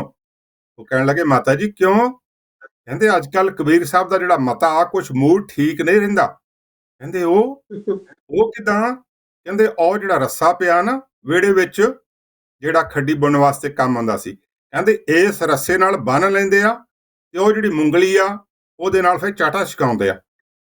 ਉਹਨਾਂ ਨੇ ਉੱਥੇ ਖਾਣਾ ਛੱਡ ਦਿੱਤਾ ਤਾਂ ਇੱਕ ਦੂਜੇ ਵੱਲ ਨਜ਼ਰਾਂ ਮਿਲਾਈਆਂ ਤਾਂ ਕਹਿਣ ਲੱਗੇ, ਭੱਜ ਲਓ ਬਈ, ਜਾਨ ਬਚਾ ਲਓ। ਦੋ ਜਣੇ ਉੱਠੇ ਤਾਂ ਬਸ ਬਾਹਰ ਨੂੰ ਤੁਰ ਪਏ। ਜਦੋਂ ਪਿੰਡੋਂ ਹਲੇ ਬਾਹਰ ਨਿਕਲੇ ਸੀਗੇ ਤਾਂ ਕੁਦਰਤਨ ਇਤਫਾਕਨ ਕਬੀਰ ਸਾਹਿਬ ਘਰ ਆ ਗਏ। ਤਾਂ ਦੇਖਿਆ ਪਰੋਸੇ ਲੱਗੇ, ਤਾਂ ਮਾਤਾ ਲੋਈ ਨੂੰ ਪੁੱਛਦੇ ਆ, ਲੋਈ ਪਰੋਸੇ ਲੱਗੇ ਆ ਤੇ ਖਾਣਾ ਵਿੱਚੇ ਛੱਡ ਕੇ ਚਲ ਗਏ? ਤੇ ਮਾਤਾ ਲੋਈ ਕਹਿਣ ਲੱਗੇ, ਹਾਂ ਸਵਾਮੀ, ਤੁਹਾਡੇ ਦੋ ਪਿਆਰੇ ਆਏ ਸੀ ਤੁਹਾਨੂੰ ਮਿਲਣ ਵਾਸਤੇ, ਖਾਣਾ ਖਾ ਰਹੇ ਸੀਗੇ ਤਾਂ ਵਿੱਚੇ ਛੱਡ ਕੇ ਚਲੇ ਗਏ। ਕਹਿੰਦੇ, ਕਿਉਂ? ਮਾਤਾ ਲੋਈ ਕਹਿਣ ਲੱਗੀ, ਵੀ ਉਹ ਰੱਸਾ ਮੰਗਦੇ ਸੀ, ਤੁਹਾਨੂੰ ਖੱਡੀ ਬੁਣਨ ਵਾਸਤੇ ਕੰਮ ਆਉਂਦਾ। ਉਹ ਮੁੰਗਲੀ ਮੰਗਦੇ ਸੀ, ਉਹ ਵੀ ਤੁਹਾਡੇ ਕਿੱਲੇ ਠੋਕਣ ਦੇ ਕੰਮ ਆਉਂਦੀ ਆ। ਮੈਂ ਪਤੀਵਰਤਾ ਔਰਤ ਤੁਹਾਨੂੰ ਪੁੱਛਣ ਤੋਂ ਬਿਨਾਂ ਕਿੱਦਾਂ ਦੇ ਦੇਵਾਂ? ਕਬੀਰ ਸਾਹਿਬ ਭੋਲੇ ਰੱਸਾ ਚੱਕਿਆ, ਮੁੰਗਲੀ ਚੱਕੀ ਤੇ ਲੈ ਕੇ ਉਹਨਾਂ ਮਹਾਤਮਾ ਦੇ ਮਗਰ ਚਲੇ ਗਏ। ਉਹ ਹਲੇ ਪਿੰਡੋਂ ਬਾਹਰ ਹੀ ਨਿਕਲੇ ਸੀ। ਉਹਨੇ ਪਿੱਛੇ ਮੁੜ ਕੇ ਦੇਖਿਆ ਤੇ ਰਾਮ ਲਾਲ ਕਹਿਣ ਲੱਗਾ, ਸ਼ਾਮ ਲਾਲ ਆਓ ਦੇਖ ਲਾ ਵੀ ਮਾਤਾ ਲੋਈ ਦਾ ਕਹਿਣਾ ਸੱਚ ਹੋ ਗਿਆ। ਆ ਰਹੇ ਕਬੀਰ ਸਾਹਿਬ ਰੱਸੇ ਨਾਲ ਹੁਣ ਸਾਨੂੰ ਬੰਨ ਕੇ ਤਾਂ ਫਿਰ ਮੁੰਗਲੀ ਦੇ ਨਾਲ ਚਾਟਾ ਛਕਾਉਣਗੇ। ਉਹ ਭੱਜ ਪਏ। ਤਾਂ ਜਦੋਂ ਉਹ ਭੱਜੇ ਤਾਂ ਕਬੀਰ ਸਾਹਿਬ ਵੀ ਮਗਰ ਮਗਰ ਨੱਸ ਪਏ। ਜਦੋਂ ਸਾਹੋ ਸਾਹੀ ਹੋ ਗਏ ਤਾਂ ਫਿਰ ਕਬੀਰ ਸਾਹਿਬ ਨੇ ਕਿਹਾ, ਮਹਾਂਪੁਰਖੋ ਜੇ ਤੁਹਾਨੂੰ ਰੱਸਾ ਚਾਹੀਦਾ ਸੀ, ਮੁੰਗਲੀ ਚਾਹੀਦੀ ਸੀ ਤਾਂ ਲੈ ਜਾਣੀ ਸੀ, ਮੈਨੂੰ ਪੁੱਛਣ ਦੀ ਕੀ ਲੋੜ ਸੀ, ਮੈਂ ਹੋਰ ਲੈ ਆਉਂਦਾ। ਉਹ ਹੱਸ ਕੇ ਕਹਿਣ ਲੱਗੇ, ਬਾਬਾ ਜੀ ਅਸੀਂ ਰੱਸਾ ਤਾਂ ਮੁੰਗਲੀ ਸਿਰ ਮਾਰਨੇ ਆ। ਜਦੋਂ ਇੰਨੀ ਗੱਲ ਕਹੀ ਤਾਂ ਕਬੀਰ ਸਾਹਿਬ ਦਾ ਮੱਥਾ ਠਣਕਿਆ, ਮਨ ਵਿੱਚ ਆਇਆ ਕੁਛ ਵੀ ਆ, 120 ਸਾਲ ਦੀ ਉਮਰ ਹੋਈ ਕਬੀਰ ਸਾਹਿਬ ਦੀ ਔਰ ਬੜੇ ਸੂਝਵਾਨ ਵਿਅਕਤੀ ਹੋਇਆ, ਮਹਾਨ ਸ਼ਾਇਰ ਹੋਇਆ। ਉਹਨਾਂ ਨੂੰ ਪਤਾ ਲੱਗ ਗਿਆ ਕਿ ਹਾਂ, ਯਾਦ ਆ ਗਿਆ ਕਿ ਮੈਂ ਇੱਕ ਲੋਈ ਨੂੰ ਜਿਹੜਾ ਸਵਾਲ ਕੀਤਾ ਸੀ ਨਾ, ਅੱਜ ਉਹਦਾ ਜਵਾਬ ਮਿਲਿਆ। ਘਰ ਆਏ ਤਾਂ ਨਾਰਾਜ਼ ਹੋ ਕੇ ਮਾਤਾ ਲੋਈ ਵੱਲ ਪਿੱਠ ਕਰਕੇ ਬੈਠ ਗਏ। ਤਾਂ ਜਦੋਂ ਪਿੱਠ ਕਰਕੇ ਬੈਠ ਗਏ ਤਾਂ ਮਾਤਾ ਲੋਈ ਨੇ ਜੋ ਕੁਝ ਫਿਰ ਆ ਕੇ ਮਿਹਨਤ ਕੀਤੀ, ਗਲ ਚ ਪੱਲਾ ਪਾ ਕੇ ਉਹਦਾ ਆਪਣੇ ਗੁਰੂ ਗ੍ਰੰਥ ਸਾਹਿਬ ਵਿੱਚ ਲਿਖ ਦਿੱਤਾ। ਮੈਂ ਬਜ਼ੁਰਗਾਂ ਕੋਲੋਂ, ਸੰਤਾਂ ਮਹਾਤਮਾ ਕੋਲੋਂ ਇਹ ਕਹਾਣੀ ਸੁਣੀ ਸੀ ਕਿ ਉਹ ਲਾਈਨਾਂ ਹਨ, ਕਰਵਤ ਭਲਾ ਨਾ ਕਰਵਟ ਤੇਰੀ, ਲਾਗ ਗਲੇ ਸੁਣ ਬੇਨਤੀ ਮੇਰੀ, ਹਉ ਵਾਰੀ ਮੁਖ ਪਿਆਰੇ, ਕਰਵਟ ਦੇ ਮੋਹ ਕੋ ਕਾਹੇ ਕੋ ਮਾਰੇ, ਜੋ ਤਨ ਚੀਰੇ मोरों पने तो प्रीत न तोरों, हम तुम बीच भयो नहीं, तुम्हें सुकंत नार हम सोई, कहत कबीर सुनो रे लोई, अब तुमरी प्रतीत ना होई। यानी माता लोई कहन लगी, ਜਿਹੜਾ ਬਨਾਰਸ ਵਿੱਚ ਆਰਾ ਲੱਗਾ ਹੈ ਨਾ, ਜਿਹਦੇ ਥੱਲੇ ਆ ਕੇ ਹਿੰਦੂ ਲੋਕ ਆਪਣੇ ਆਪ ਨੂੰ ਚਿਰਵਾ ਲੈਂਦੇ ਆ ਕਿ ਸਾਨੂੰ ਮੁਕਤੀ ਮਿਲੇ। ਮਾਤਾ ਲੋਈ ਕਹਿਣ ਲੱਗੀ, ਮੈਂ ਉਹ ਤਾਂ ਪ੍ਰਵਾਨ ਕਰ ਲਵਾਂਗੀ, ਪਰ ਤੇਰੀ ਕਰਵਟ, ਤੇਰੀ ਪਿੱਠ ਨਹੀਂ ਮੈਂ ਦੇਖ ਸਕਦੀ। ਥੋੜੀ ਜਿਹੀ ਗੱਲਬਾਤ ਹੋਈ ਤਾਂ ਫਿਰ ਸਾਰੀ ਗੱਲਬਾਤ ਜਿਹੜੀ ਹੈ, ਕਬੀਰ ਸਾਹਿਬ ਅਖੀਰ ਤੇ ਹੱਸ ਕੇ ਕਹਿਣ ਲੱਗੇ, ਕਬੀਰ ਲੋਈ ਤੇਰੀ ਪ੍ਰਤੀਤ ਨਹੀਂ ਰਹਿ ਗਈ, ਯਾਨੀ ਕਿ ਭਰੋਸਾ ਨਹੀਂ ਰਹਿ ਗਿਆ, ਪਰ ਪਿਆਰ ਉਸੇ ਤਰ੍ਹਾਂ ਹੀ ਫੇਰ ਹੋ ਗਿਆ ਜਿਸ ਤਰ੍ਹਾਂ ਪਾਣੀ ਵਿੱਚ ਸੋਟੀ ਫਿਰ ਬਾਅਦ ਨਿਸ਼ਾਨ ਨਹੀਂ ਰਹਿੰਦਾ। ਸੂਰਜ ਨਾਲ ਹੁਣ ਰੁਸ਼ਨਾਈਆਂ, ਮੋਤੀ ਰਿਸ਼ਮਾ ਵਿੱਚ ਪਰੋਏ, ਦੁੱਧ ਵਿੱਚ ਸ਼ੱਕਰ ਦੁੱਗਣਾ ਮਿੱਠਾ, ਜਿਵੇਂ ਰਾਗ ਫੁੱਲਾਂ ਨੇ ਛੋਏ, ਲਾਉਣਾ ਪਾਉਣਾ ਵੀ ਉਦੋਂ ਜੱਚਦਾ ਜਦੋਂ ਮਿਲ ਜੁਲ ਬੈਠਣ ਦੋ, ਪਿਆਸ ਬੁਝੇਗੀ ਜ਼ਖਮੀ ਜਿੱਦਣ ਸਨਮੁਖ ਦੀਦਾਰੇ ਹੋਏ। ਉਰਦੂ ਦਾ ਸ਼ੇਰ ਮੈਨੂੰ ਯਾਦ ਆ ਰਿਹਾ ਹੈ, ਲੋग अच्छे हो तो दौलत नहीं देखी जाती, सीरत अच्छी हो तो सूरत नहीं देखी जाती, इस बेखबर सौदागर को चीज अच्छी हो तो कीमत नहीं देखी जाती। ਭੈਣ ਜੀ ਨੇ ਗੱਲ ਸੁਣਾਈ ਸੀ, ਮੈਨੂੰ ਉਹ ਗੱਲ ਸੁਣ ਕੇ ਇੱਕ ਹੋਰ ਗੱਲ ਯਾਦ ਆ ਗਈ। ਦੁਨੀਆ ਦਾ ਮੰਨਿਆ ਪਰਮੰਨਿਆ ਇੱਕ ਫਿਲਾਸਫਰ ਹੋਇਆ ਸੋਕਰੇਟੀਜ਼, ਐਥਨਸ ਦਾ, ਯੂਨਾਨ ਦਾ ਰਹਿਣ ਵਾਲਾ ਸੀ। ਸੋਕਰੇਟੀਜ਼, ਅਸੀਂ ਏਸ਼ੀਅਨ ਲੋਕ ਆਮ ਕਰਕੇ ਉਹਨੂੰ ਸੁਕਰਾਤ ਕਹਿੰਦੇ ਆ। ਉਹ ਬਹੁਤ ਵਿਦਵਾਨ ਹੋਇਆ, ਪਰ ਕਿਉਂਕਿ ਉਹ ਅਗਾਂਹ ਵਧੂ ਵਿਚਾਰਾਂ ਦਾ ਸੀ, ਇਸ ਵਾਸਤੇ ਪੁਰਾਣੇ ਲੋਕਾਂ ਨੇ ਅਦਾਲਤ ਦਾ ਸਹਾਰਾ ਲੈ ਕੇ ਉਹਨੂੰ ਜ਼ਹਿਰ ਦਾ ਪਿਆਲਾ ਦੇ ਕੇ 70 ਸਾਲ ਦੀ ਉਮਰ ਵਿੱਚ ਜਾਨ ਤੋਂ ਮਾਰ ਦਿੱਤਾ ਸੀ। ਉਹਦੀ ਜ਼ਿੰਦਗੀ ਦੀ ਕਹਾਣੀ ਛੋਟੀ ਜਿਹੀ ਮੈਂ ਤੁਹਾਨੂੰ 2 ਮਿੰਟਾਂ ਵਿੱਚ ਸੁਣਾਉਂਦਾ। ਸੁਕਰਾਤ ਦੀ ਪਤਨੀ ਹੱਡੀ ਸੀ, ਗੁੱਸੇਖੋਰ ਸੀ, ਝਗੜਾਲੂ ਸੀ। ਉਹ ਗੱਲ-ਗੱਲ ਤੇ ਨਾਰਾਜ਼ ਹੋ ਜਾਂਦੀ ਸੀ ਤੇ ਸੁਕਰਾਤ ਨੂੰ ਬੁਰਾ ਭਲਾ ਕਹਿੰਦੀ ਰਹਿੰਦੀ ਸੀ, ਇੱਥੋਂ ਤੱਕ ਕਿ ਹਰ ਗੱਲ ਵਿੱਚ ਆਪਣੀ ਈਨ ਮਨਾ ਕੇ ਸਾਹ ਲੈਂਦੀ ਸੀ। ਸੁਕਰਾਤ ਜੋ ਕਿ ਵਿਦਵਾਨ ਸੀ, ਫਿਲਾਸਫਰ ਸੀ, ਚੁੱਪ ਕਰਕੇ ਉਹਦੀਆਂ ਕੌੜੀਆਂ ਕਸਾਲੀਆਂ ਜਲੀਆਂ ਕੱਟੀਆਂ ਸੁਣਦਾ ਰਹਿੰਦਾ ਤੇ ਸਬਰ ਸੰਤੋਖ ਕਰਕੇ ਪਾਸ ਟਾਈਮ ਯਾਨੀ ਦਿਨ ਕੱਟੀ ਕਰੀ ਜਾਂਦਾ। ਫਿਰ ਇੱਕ ਦਿਨ ਸੁਕਰਾਤ ਦੇ ਸਬਰ ਦਾ ਪਿਆਲਾ ਭਰ ਗਿਆ। ਬਰਦਾਸ਼ਤ ਦੀ ਵੀ ਇੱਕ ਹੱਦ ਹੁੰਦੀ ਹੈ। ਜਦੋਂ ਬਰਦਾਸ਼ਤ ਦਾ ਬੰਨ ਟੁੱਟ ਗਿਆ ਤਾਂ ਉਹ ਪਤਨੀ ਨੂੰ ਦੇਣ ਦੀ ਬਜਾਏ ਘਰੋਂ ਨਿਕਲ ਗਿਆ ਤੇ ਸੁੰਨਸਾਨ ਥਾਵਾਂ ਤੇ ਘੁੰਮਦਾ ਰਿਹਾ। ਫਿਰ ਘੰਟੇ ਕੁ ਬਾਅਦ ਉਹਨੇ ਸੋਚਿਆ ਕਿ ਪਤਨੀ ਦਾ ਪਾਰਾ ਉਤਰ ਗਿਆ ਹੋਊ। ਉਹ ਜੇ ਘਰ ਵਾਪਸ ਆਇਆ ਤੇ ਡਰਦਾ ਮਾਰਾ ਦਰਵਾਜ਼ੇ ਵਿੱਚ ਬੈਠ ਗਿਆ ਕਿ ਪਹਿਲਾਂ ਸੁਣ ਤਾਂ ਲਵਾਂ ਤੂਫਾਨ ਠੱਲਿਆ ਕਿ ਨਹੀਂ। ਕੀ ਦੇਖਦਾ ਹੈ ਕਿ ਉਹਦੀ ਪਤਨੀ ਤੇਜ਼ ਹਨੇਰੀ ਵਾਂਗ ਅੰਦਰੋਂ ਆਈ ਤੇ ਵਿਹੜੇ 'ਚ ਪਿਆ ਪਾਣੀ ਦਾ ਭਰਿਆ ਘੜਾ ਚੁੱਕ ਕੇ ਸੁਕਰਾਤ ਦੇ ਸਿਰ ਦੇ ਉੱਪਰ ਛਰਬਲ ਡੋਲ ਦਿੱਤਾ, ਪਲਟ ਦਿੱਤਾ। ਠੰਡੇ ਯਖ ਪਾਣੀ ਦੇ ਨਾਲ ਸੁਕਰਾਤ ਨੂੰ ਫੁਰਫਰੀ ਆ ਗਈ, ਝੁੰਝਣੀ ਆ ਗਈ। ਸਬਰ ਕਰਕੇ ਹੌਲੀ ਜਿਹੀ ਮੁਸਕਰਾ ਕੇ ਕਹਿਣ ਲੱਗਾ, ਆ ਸਵੇਰ ਦਾ ਗਰਜਦਾ ਸੀ, ਮੈਨੂੰ ਪਤਾ ਸੀ ਇਹਨੇ ਵਰਨਾ ਹੀ ਵਰਨਾ, ਚਲੋ ਚੰਗਾ ਹੋਇਆ ਵਰ ਗਿਆ। ਪਤਨੀ ਹਾਲੇ ਵੀ ਚੁੱਪ ਸੀ। ਪਤਨੀ ਹਾਲੇ ਵੀ ਚੁੱਪ ਸੀ। ਕੁਝ ਦੇਰ ਬਾਅਦ ਜਦੋਂ ਠੰਡ ਦੇ ਨਾਲ ਸੁਕਰਾਤ ਨੂੰ ਕੰਬਣੀ ਛਿੜੀ ਤਾਂ ਉਹਦੀ ਪਤਨੀ ਨੂੰ ਖਬਰੇ ਸ਼ਾਇਦ ਉਹਦੇ ਤੇ ਤਰਸ ਆ ਗਿਆ ਸੀ।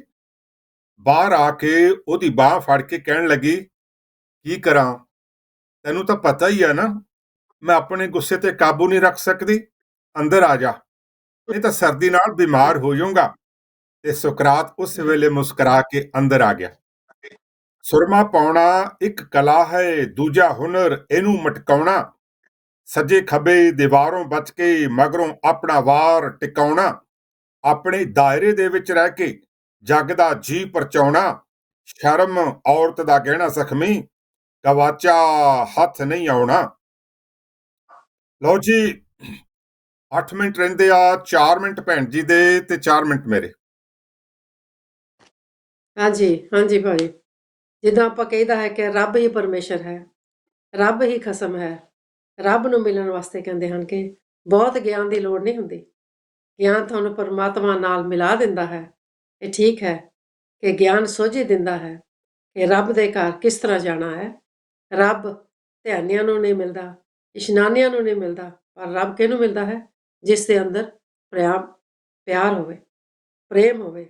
ਅੰਦਰ ਪ੍ਰੇਮ ਹੋਣਾ ਚਾਹੀਦਾ ਹੈ। ਕਹਿੰਦੇ ਹਨ, ਸਾਚ ਕਹੋ ਸੁਣ ਲਿਓ ਸਭੇ, ਜਿਨ ਪ੍ਰੇਮ ਕਿਓ ਤਿਨ ਹੀ ਪ੍ਰਭ ਪਾਇਓ। ਇਸ ਤਰ੍ਹਾਂ ਕਹਿੰਦੇ ਹਨ, ਦੁਨੀਆ ਦਾ ਵੀ ਨਹੀਂ, ਅੰਦਰਲਾ ਪ੍ਰੇਮ ਚਾਹੀਦਾ ਹੈ। ਧੋਖਾ ਨਾ ਹੋਵੇ, ਵਿਸ਼ਵਾਸ ਹੋਵੇ, ਪਹਿਚਾਨ ਹੋਵੇ। ਜਿਸ ਤਰ੍ਹਾਂ ਕਹਿੰਦੇ ਹਨ, ਛੋਟੀ ਜਿਹੀ ਮਿਸਾਲ ਹੈ, ਜਿਸ ਤਰ੍ਹਾਂ ਮਾਂ ਦੇ ਬੱਚੇ ਨਾਲ ਅੰਦਰੋਂ ਪ੍ਰੇਮ ਹੁੰਦਾ ਹੈ ਨਾ, ਤੁਸੀਂ ਹੈਰਾਨ ਹੋਵੋਗੇ ਕਿ ਜਦੋਂ 40-50 ਬੱਚੇ ਬਾਹਰ ਖੇਡਦੇ ਹੋਣ, ਰੌਲਾ ਪੈਂਦਾ ਹੋਵੇ ਅਤੇ ਕਿਸੇ ਬੱਚੇ ਦੀ ਰੋਣ ਦੀ ਆਵਾਜ਼ ਆ ਜਾਵੇ ਨਾ, ਤਾਂ ਮਾਂ ਨੂੰ ਪਤਾ ਲੱਗ ਜਾਂਦਾ ਹੈ ਕਿ ਉਸ ਦਾ ਬੱਚਾ ਰੋ ਰਿਹਾ ਹੈ। ਇਹ ਪ੍ਰੇਮ ਹੈ, ਪਿਆਰ ਹੈ, ਅੰਦਰਲਾ ਪਿਆਰ ਹੈ, ਅੰਦਰੋਂ ਖਿੱਚ ਹੈ। ਇਸੇ ਤਰ੍ਹਾਂ ਹੀ ਕਹਿੰਦੇ ਹਨ ਕਿ ਜਦੋਂ 8-10 ਬੰਦੇ ਗੱਲਾਂ ਬਾਤਾਂ ਕਰਦੇ ਹੋਣ, ਦੂਜੇ ਕਮਰੇ 'ਚ ਬੈਠੇ ਹੋਣ ਜਾਂ ਪਰਦਾ ਲੱਗਿਆ ਹੋਵੇ, ਬਾਤਾਂ ਕਰਦੇ ਹੋਣ, ਕੋਈ ਹੁੰਗਾਰਾ ਜਾਂ ਕੋਈ ਐਸੀ ਗੱਲ ਕਰੇ ਨਾ ਕੋਈ, ਤਾਂ ਪਤਨੀ ਦੂਜੇ ਰੂਮ 'ਚ ਬੈਠੀ, ਉਹਨੂੰ ਪਤਾ ਲੱਗ ਜਾਂਦਾ ਹੈ ਕਿ ਉਸਦੇ ਪਤੀ ਦੀ ਆਵਾਜ਼ ਹੈ। ਝੱਟ ਪਤਾ ਲੱਗ ਜਾਂਦਾ ਹੈ। ਹੁੰਗਾਰਾ ਕਰੇ ਨਾ, ਆਵਾਜ਼ ਹੋਵੇ, ਪਤੀ ਨੂੰ ਪਤਾ ਲੱਗ ਜਾਂਦਾ ਹੈ ਕਿ ਇਹ ਮੇਰਾ ਪਤੀ ਬੋਲ ਰਿਹਾ ਹੈ। ਇਹ ਹੈ ਸਤਿਕਾਰ।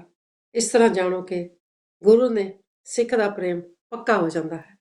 ਭਾਵਨਾ, ਵਿਸ਼ਵਾਸ ਹੋਣਾ ਚਾਹੀਦਾ ਹੈ। ਹਰ ਬਿਸਰਤ ਸਦਾ ਖੁਆਰੀ, ਤਾਂ ਕੋ ਧੋਖਾ ਕਹਾਂ ਵਿਆਪੇ, ਜਾਂ ਕੋ ਓਟ ਤੁਹਾਰੀ। ਪਤੀ ਪਤਨੀ ਦਾ ਪ੍ਰੇਮ ਕਹਿੰਦੇ ਹਨ ਕਿ ਗੁਰੂ ਦੇ ਆਸਰੇ, ਗੁਰੂ ਤੇ ਵਿਸ਼ਵਾਸ ਕਰਕੇ ਇਹ ਪੱਕਾ ਹੋ ਜਾਂਦਾ ਹੈ। ਕਹਿੰਦੇ ਹਨ ਕਿ ਗੱਲ ਕਹੀ ਨੂੰ ਜਰੀ, ਜੇ ਕੋਈ ਗੱਲ ਕਹਿੰਦਾ ਨਾ, ਗੱਲ ਕਹੀ ਨੂੰ ਜਰੀ, ਐਵੇਂ ਗੁੱਸਾ ਨਾ ਕਰੀ, ਐਵੇਂ ਗੁੱਸਾ ਨਾ ਕਰੀ। ਤੌਰ ਜਗ ਦੇ ਅਵਲੇ, ਪੈਰ ਸੋਚ ਕੇ ਧਰੀ। ਤੌਰ ਜਗ ਦੇ ਅਵਲੇ, ਪੈਰ ਸੋਚ ਕੇ ਧਰੀ। ਰੱਖ ਸ਼ਰਧਾ ਤੇ ਯਕੀਨ, ਪੱਲਾ ਸੱਚੇ ਦਾ ਫੜੀ। ਰੱਖ ਸ਼ਰਧਾ ਤੇ ਯਕੀਨ, ਪੱਲਾ ਸੱਚੇ ਦਾ ਫੜੀ। ਇਹ ਜਿਹੜੀ ਛੋਟੀਆਂ ਛੋਟੀਆਂ ਗੱਲਾਂ ਨਾ, ਇਹ ਸਾਨੂੰ ਵਿਸ਼ਵਾਸ ਕਰਾਉਂਦੀਆਂ ਹਨ ਕਿ ਆਪਣੇ ਪਤੀ ਤੇ ਜਿਸ ਤਰ੍ਹਾਂ ਵੀ ਆਪਾਂ ਜਿਹੜਾ ਵੀ ਹੈਗਾ, ਇਹ ਘਰ ਦਾ ਫਰਜ਼ ਸਮਝੌਤਾ ਅਸੀਂ ਸਾਰਿਆਂ ਨੇ ਕਰਨਾ ਹੈ। ਸਾਰਿਆਂ ਨੇ ਪਿਆਰ, ਪਤੀ ਦਾ ਸਤਿਕਾਰ, ਵਿਸ਼ਵਾਸ, ਭਰੋਸਾ ਗੁਰੂ ਤੇ ਰੱਖ ਕੇ ਕਹਿੰਦੇ ਹਨ ਕਿ ਔਰ ਰਹਿ ਨਾ ਸਕਾਂ ਬਿਨ ਦੇਖੇ ਪ੍ਰੀਤਮਾ, ਮੈਂ ਨੀਰ ਵਹੇ ਵਹਿ ਚੱਲੇ ਜਿਉ। ਕਿਆ ਬਾਣੀ ਗੁਰੂ ਨੇ ਲਿਖੀ ਹੈ। ਪਿਆਰ ਨਾਲ, ਪਤੀ ਦੇ ਵਿਸ਼ਵਾਸ ਵਿੱਚ, ਪਤੀ ਦੇ ਪ੍ਰੇਮ ਵਿੱਚ ਐਸਾ ਜੀਵਨ ਹੋ ਜਾਵੇ ਤਾਂ ਇਸ ਤੋਂ ਬਹੁਤ ਕੀ ਚਾਹੀਦਾ ਹੈ, ਸੋਨੇ ਤੋਂ ਸੁਹਾਗਾ। ਬਸ ਇਹੀ ਹੈ ਕਿ ਪਿਆਰ ਨਾਲ ਘਰਾਂ 'ਚ ਰਹੋ। ਗੁੱਸੇ ਗਿਲੇ ਹਰ ਇੱਕ ਘਰ 'ਚ ਹੁੰਦੇ ਹਨ। ਜਿੱਥੇ ਦੋ ਭਾਂਡੇ ਹਨ, ਲੜਨੇ ਹਨ, ਦੋ ਬੰਦੇ ਬੈਠੇ ਹਨ, ਉੱਚੀ ਨੀਵੀਂ ਗੱਲ ਤਾਂ ਹੋ ਹੀ ਜਾਂਦੀ ਹੈ, ਪਰ ਜਿਹੜਾ ਸਮਝੌਤਾ ਹੈ, ਕੰਪਰੋਮਾਈਜ਼ ਕਰਨਾ, ਇਹ ਸਭ ਤੋਂ ਵੱਡੀ ਗੱਲ ਹੈ ਕਿ ਜਿਹੜਾ ਕਿ ਆਪਣਾ ਘਰ ਸਾਂਭ ਲੈਣਾ, ਆਪਣਾ ਪਰਿਵਾਰ ਸਾਂਭ ਲੈਣਾ, ਇਕੱਠਿਆਂ ਨੇ ਬੈਠ ਲੈਣਾ, ਕੁਛ ਵੀ ਹੋ ਜਾਵੇ ਘਰ ਹੀ ਰਹਿਣਾ, ਨਹੀਂ ਛੱਡਣਾ। ਸੋ ਇਹ ਸਮਝੌਤਾ ਸਾਨੂੰ ਸਾਰਿਆਂ ਨੂੰ, ਹਰ ਇੱਕ ਘਰ 'ਚ ਹੁੰਦੀ ਹੈ ਲੜਾਈ, ਸਾਰੇ 'ਚ ਹੁੰਦੀ ਹੈ। ਸਾਡੇ ਮਾਤਾ ਜੀ ਸਨ ਜਿਹੜੇ ਕਿ, ਛੋਟੀ ਜਿਹੀ ਗੱਲ ਭਾਜੀ, 1 ਮਿੰਟ ਲੈਣਾ, 40 ਸਾਲ ਹੋ ਗਏ ਸਨ ਵੀਲ ਚੇਅਰ 'ਤੇ ਬੈਠੇ ਹੋਏ ਸਨ। ਸਾਡੇ ਪਿਤਾ ਜੀ ਜਦੋਂ ਇੱਕ ਵਾਰੀ ਡਿੱਗ ਗਏ ਤਾਂ ਉਹਨਾਂ ਦੇ ਲੱਤ 'ਤੇ ਸੱਟ ਲੱਗ ਗਈ। ਐਸੀ ਸੱਟ ਲੱਗੀ ਕਿ ਉਹਨਾਂ ਨੂੰ ਲੱਤ ਉਹਨਾਂ ਦੀ ਥੋੜ੍ਹੀ ਕੱਟਣੀ ਪਈ। ਤਾਂ ਮਾਤਾ ਸਾਡੇ ਕਹਿੰਦੇ, ਮੈਂ ਤੁਰ ਨਹੀਂ ਸਕਦੀ, ਮੇਰੀਆਂ ਲੱਤਾਂ ਦੇਖੋ। ਕਹਿੰਦੇ ਆ ਮੇਰੀ ਲੱਤ ਲੈ ਲਓ। ਮੇਰੀ ਲੱਤ ਲਾ ਕੇ ਨਾ ਜੇ ਜੁੜਦੀ ਤੁਹਾਡੇ ਨਾਲ ਲਗਾ ਲਓ, ਐਸਾ ਪ੍ਰੇਮ ਸੀਗਾ। ਵੀਲ ਚੇਅਰ ਤੇ ਬੈਠੇ-ਬੈਠੇ ਵੀ ਐਸੀਆਂ ਗੱਲਾਂ ਕਰਦੇ ਸਨ ਪ੍ਰੇਮ ਦੀਆਂ। ਚਾਹੇ ਤੁਰ ਨਹੀਂ ਸਕਦੇ ਸੀ, ਪਰ ਕਹਿੰਦੇ ਸਨ, ਮੇਰੀਆਂ ਲੱਤਾਂ ਕਿਸ ਕੰਮ ਦੀਆਂ, ਮੇਰੀ ਇੱਕ ਲੱਤ ਲੱਗ ਕੇ ਜੇ ਤੁਹਾਡੇ ਲੱਗਦੀ ਤਾਂ ਲਗਾ ਲਓ। ਸੋ ਐਸਾ ਪ੍ਰੇਮ, ਐਸਾ ਪਿਆਰ ਪਤੀ ਦਾ, ਚਾਹੇ ਦੁੱਖ ਹੋਵੇ, ਚਾਹੇ ਸੁੱਖ ਹੋਵੇ, ਰਲ ਕੇ ਰਹਿਣਾ, ਭੁੱਲਾਂ ਚੁੱਕਾਂ ਮਾਫ਼ ਕਰ ਦਿਓ ਇੱਕ ਦੂਜੇ ਦੀਆਂ, ਗਲਤੀਆਂ ਮਾਫ਼ ਕਰਕੇ ਪਿਆਰ ਨਾਲ ਰਹਿ ਲਓ। ਬਸ ਇਹੀ ਸਾਡੀ ਸਾਰਿਆਂ ਅੱਗੇ ਅਰਦਾਸ ਹੈ। ਹਾਂਜੀ ਵਾਹ ਬਾਜੀ। ਜੀ ਵਾਹ, ਵਾਹ ਜੀ ਵਾਹ। ਲਓ ਜੀ, ਘੜੀ ਨੇ ਇਸ਼ਾਰਾ ਕਰ ਦਿੱਤਾ ਕਿ ਸਾਡਾ ਟਾਈਮ ਸੰਪੂਰਨ ਹੋ ਗਿਆ। ਧੰਨਵਾਦ ਹੈ ਜਿਨ੍ਹਾਂ ਦੋਸਤਾਂ ਨੇ ਸਾਨੂੰ ਫੀਡਬੈਕ ਭੇਜੀ। ਲੀਡਸ ਤੋਂ ਡਾਕਟਰ ਗੁਰਚਰਨ ਸਿੰਘ ਚਾਨਾ ਜੀ, ਬਰੈਡਫੋਰਡ ਤੋਂ ਜਨਾਬ ਮੁਹੰਮਦ ਇਸ਼ਤਿਆਕ, ਡਰਬੀ ਤੋਂ ਸਰਦਾਰ ਮੋਹਨ ਸਿੰਘ ਜੀ ਮਣਕੂ ਅਤੇ ਬ੍ਰਿਸਟਲ ਤੋਂ ਸਰਦਾਰ ਮੋਹਨਜੀਤ ਸਿੰਘ ਜੀ ਭੱਟੀ ਸਾਹਿਬ। ਹੋਈਆਂ ਭੁੱਲਾਂ ਦੀ ਖਿਮਾ। ਧੰਨਵਾਦ ਦਰਸ਼ਕਾਂ ਦਾ, ਧੰਨਵਾਦ ਭੈਣ ਜੀ ਦਾ ਅਤੇ ਸਾਡੇ ਟੈਕਨੀਕਲ ਟੀਮ ਵੱਲੋਂ ਕੁਮਾਰ ਕਾਰਤਿਕ ਸਾਹਿਬ ਜੀ ਦਾ। ਹੋਈਆਂ ਭੁੱਲਾਂ ਦੀ ਮਾਫੀ ਦੇਣੀ ਜੀ। ਹੋਪਫੁਲੀ ਮਿਲਾਂਗੇ ਅਗਲੇ ਫਰਾਈਡੇ। ਫਤਿਹ ਬੁਲਾਈਏ ਜੀ। ਵਾਹਿਗੁਰੂ ਜੀ ਕਾ ਖਾਲਸਾ, ਵਾਹਿਗੁਰੂ ਜੀ ਕਾ ਖਾਲਸਾ, ਵਾਹਿਗੁਰੂ ਜੀ ਕੀ ਵਾਹਿਗੁਰੂ ਫਤਿਹ। ਫਤਿਹ।